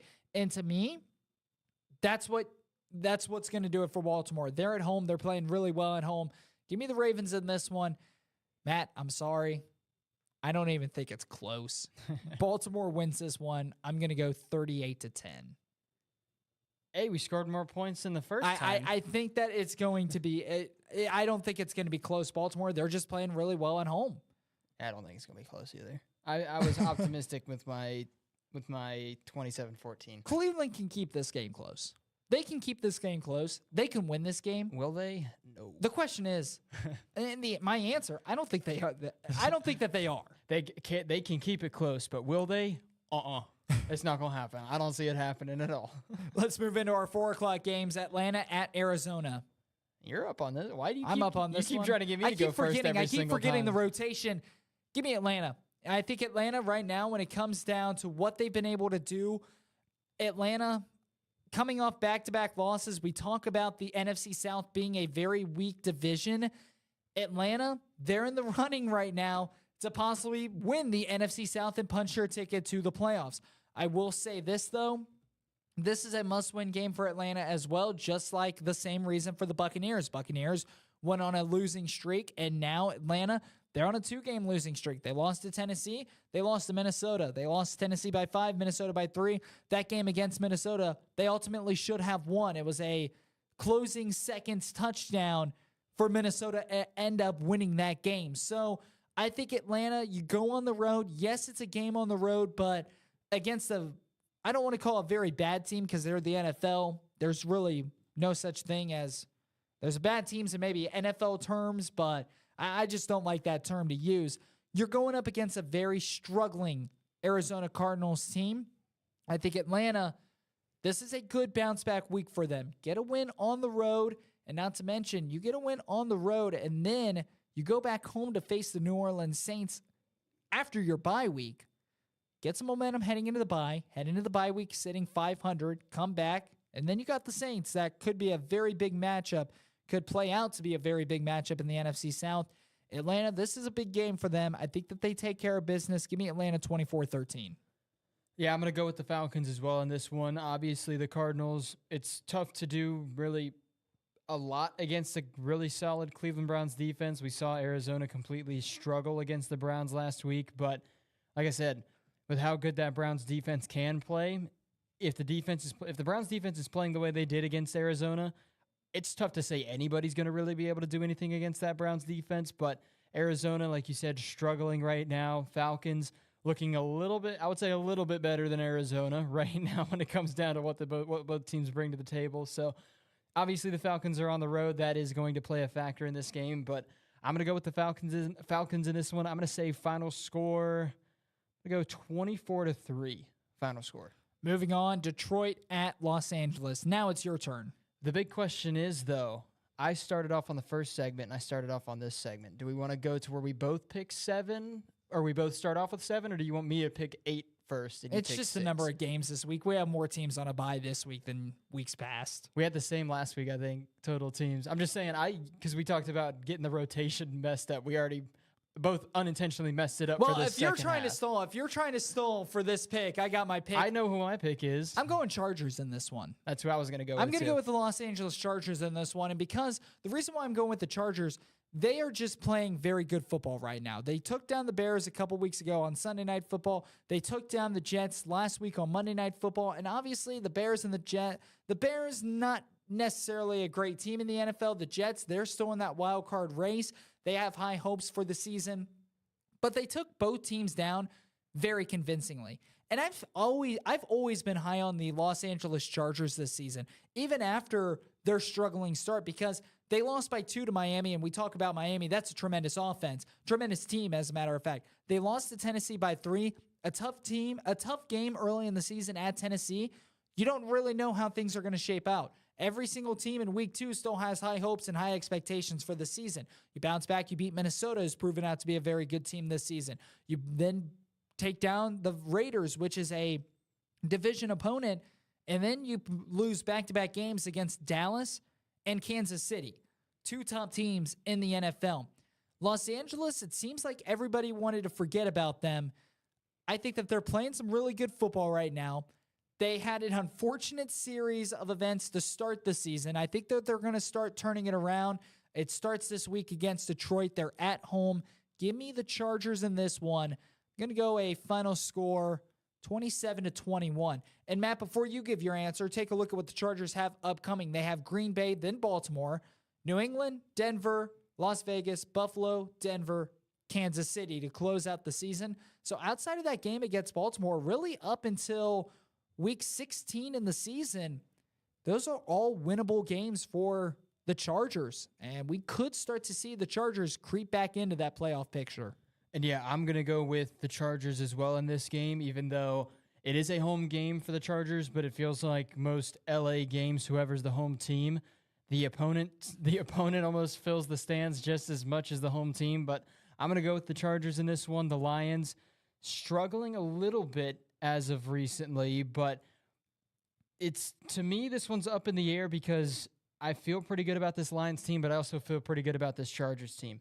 Both of these two teams, I feel like I'm pretty confident in what these teams are going to be able to do throughout the remainder of the regular season, but I think LA is going to get this one. I'm going to say Chargers win it. It's going to be another one-possession game for the Chargers. And the other thing, you talk about the struggles for LA. They didn't have Austin Eckler for a big chunk of the time that they were struggling at the earlier stages of the season. So obviously, he's healthy. He's playing well. I'm going to go Chargers 28, Lions 27. New York at Dallas. New York at Dallas. I wonder why I'm picking the Cowboys in this one. The Giants have been struggling pretty much for a majority of the season. They've played close against some pretty good teams, but it's also you don't know if Jones is going to be A-okay. Actually, I think he tore his ACL. He's done for the season. I'm pretty sure it was ACL, so it's probably not going to be good to go for this game against the Cowboys. But that makes DeVito the starter, I think, for and we saw the last the time, Giants. And not to mention, we saw DeVito last time he was a quarterback for the Giants. They threw the ball 4 times in the second half, and that also includes overtime. Yeah. So there's not much confidence when it comes to throwing the football right now for this Giants team. Dallas playing close, and you talk about a game of inches, the game of football. You take a look at how close the Cowboys were to getting that 2-point conversion and then scoring another touchdown. They were maybe half a foot away from, I think it was Stonemaker, getting into the end zone for a touchdown on a drive for Dallas on a 4th and goal, and then Prescott reaching the football out. He was half a yard short of getting that 2-point conversion, which would have made it a field goal to tie it when Dallas was in the red zone in their last drive of the game. So this Cowboys team just played Philadelphia very well, played them very close. I'm going to go with the Cowboys in this one. I don't see it being that close of a game. I'm going to go Cowboys 34, Giants 10. I'm going to go with Dallas in this one as well. And I'm going to go with Dallas in this one mainly because Daniel Jones is out. Even with Daniel Jones in, New York, they're struggling. They have not looked like a good football team this season. And it's hard to believe that this is a team that not only made the playoffs a season ago, but won a playoff game a season ago. New York had a lot of high expectations heading into the season. They have not lived up to them. Now they're going to go with undrafted free agent rookie DeVito in at quarterback. And just as I mentioned before, DeVito, last time he was in at quarterback for New York, played almost the entire length of the game in that second half, only threw the football 4 times. That also includes overtime as well. And they never once let him throw the football down the field. That's going to play New York. You have to have confidence in your quarterback. I'm not going to say that they're only going to throw the ball a handful of times in this game. I do think that they're going to let DeVito air it out a little bit, as I just voice cracked. But I do think that they're going to let DeVito throw it out a little bit more. But at the end of the day, going up against a very tough Dallas secondary, even without Trayvon Diggs, that defense has been legit this season for the Dallas Cowboys. Dallas, they're going to be angry after that coming up short against the Philadelphia Eagles last week. They're going to take it out on the Giants. And, Matt, to be honest, if I'm a New York Giant, if I'm a fan of the New York Giant, I feel bad for myself. I feel bad for New York Giant fans this week because Dallas is going to steamroll New York. I think the final score in this one, Matt, you ready for it? Let's hear it. 45-3. Oh, boy. I think it's not even going to be close. You have an angry Dallas team going up against a team that does not have any confidence in your quarterback against a very good defense.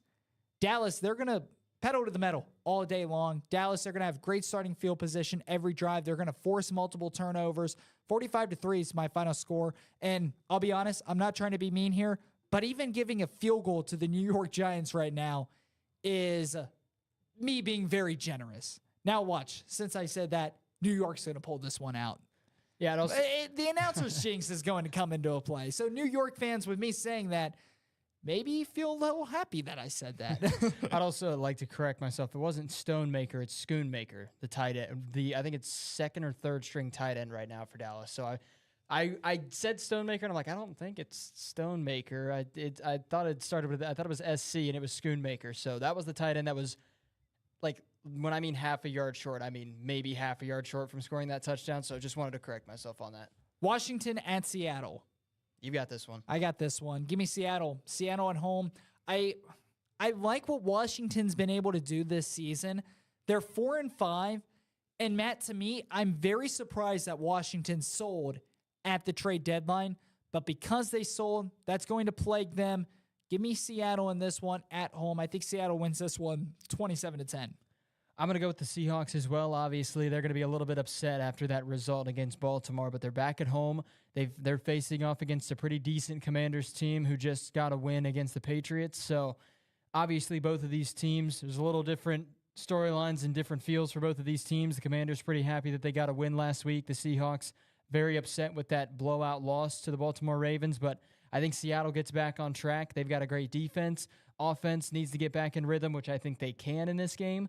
I'm going to go Seattle, final score 27-10. Matt, Sunday Night Football, the Jets at Raiders. I'm going to go Raiders in this one. It seems like ever since McDaniels was fired from the Raiders, the team as a whole is just happier. It's just, that was the feel that you got, especially with how good they played last week. The Jets, coming off of a tough loss to the Chargers on Monday night, I don't think it's going to play too much of a factor, that game, but I just feel like this Raiders team with McDaniels no longer being the head coach, it just feels like it's a completely different atmosphere in Vegas right now. I'm going to go with the Raiders. I'm going to say final score, let's say 27, I'm going to make it a weird one, 27-19 final score. Great minds think alike.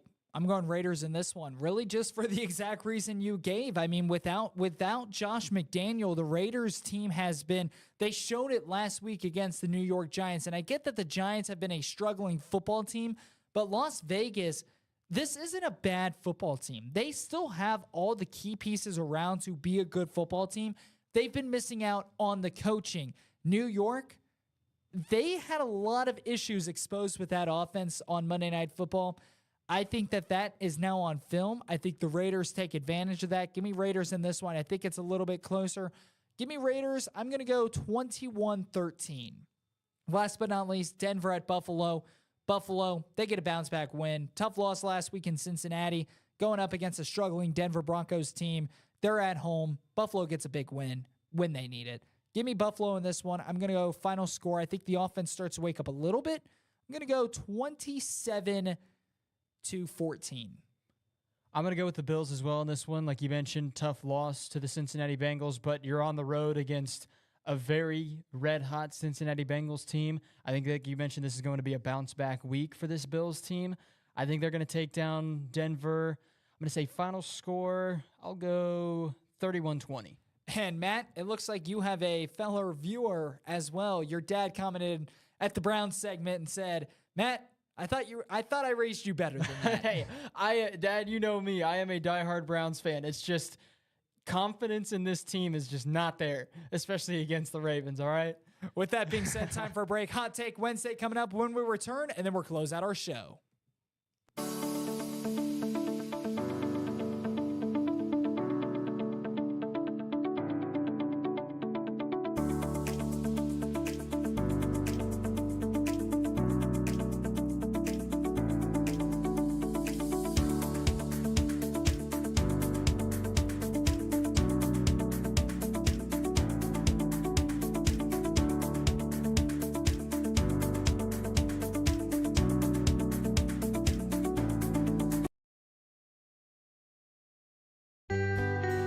Every day, we find ourselves on a path full of decisions. It's me. Sometimes small and sometimes big.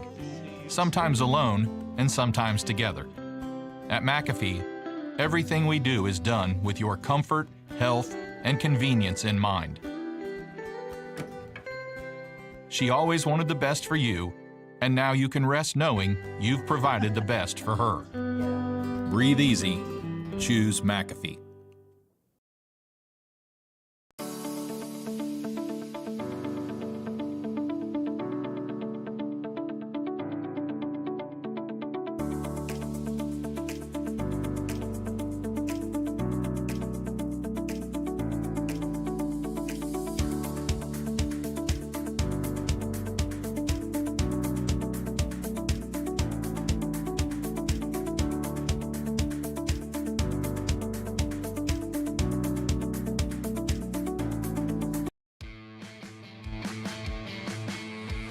Now it is our time to drop our hot takes. Just another reminder, folks, only a couple minutes left in this show, but make sure to drop your own hot takes for Hot Take Wednesday. Matt, you want to drop your hot take first, or you want me to?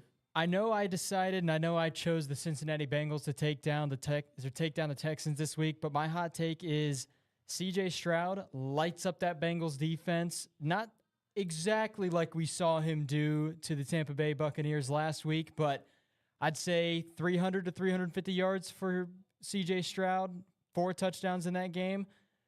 It's my hot take for the week. Matt, I'm going to disagree with you. My hot take is completely the opposite. C.J. Stroud has been absolutely incredible this season. I mean, you look at the numbers, especially just not with what he was able to put up last week against Tampa Bay, but what C.J. Stroud has been able to do so far this season, it's been incredible. That's a quarterback who does not turn over the football. In fact, he has only turned over the football and has only thrown, I believe, 1 interception on the season. Yeah, 14 touchdowns to 1 interception. But that changes this week. He runs into defensive mastermind Lou Anarumo. I think C.J. Stroud will be right around 50% completion percentage, 3 interceptions this week. And I think that he'll be struggling to get over 200 yards as well. Lou Anarumo and that defense for the Cincinnati, they're going to take advantage over that young rookie.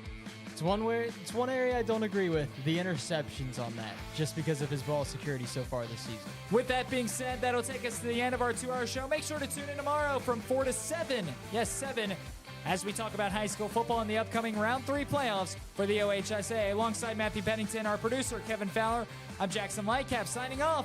Thanks for dealing with us. We'll talk to you tomorrow.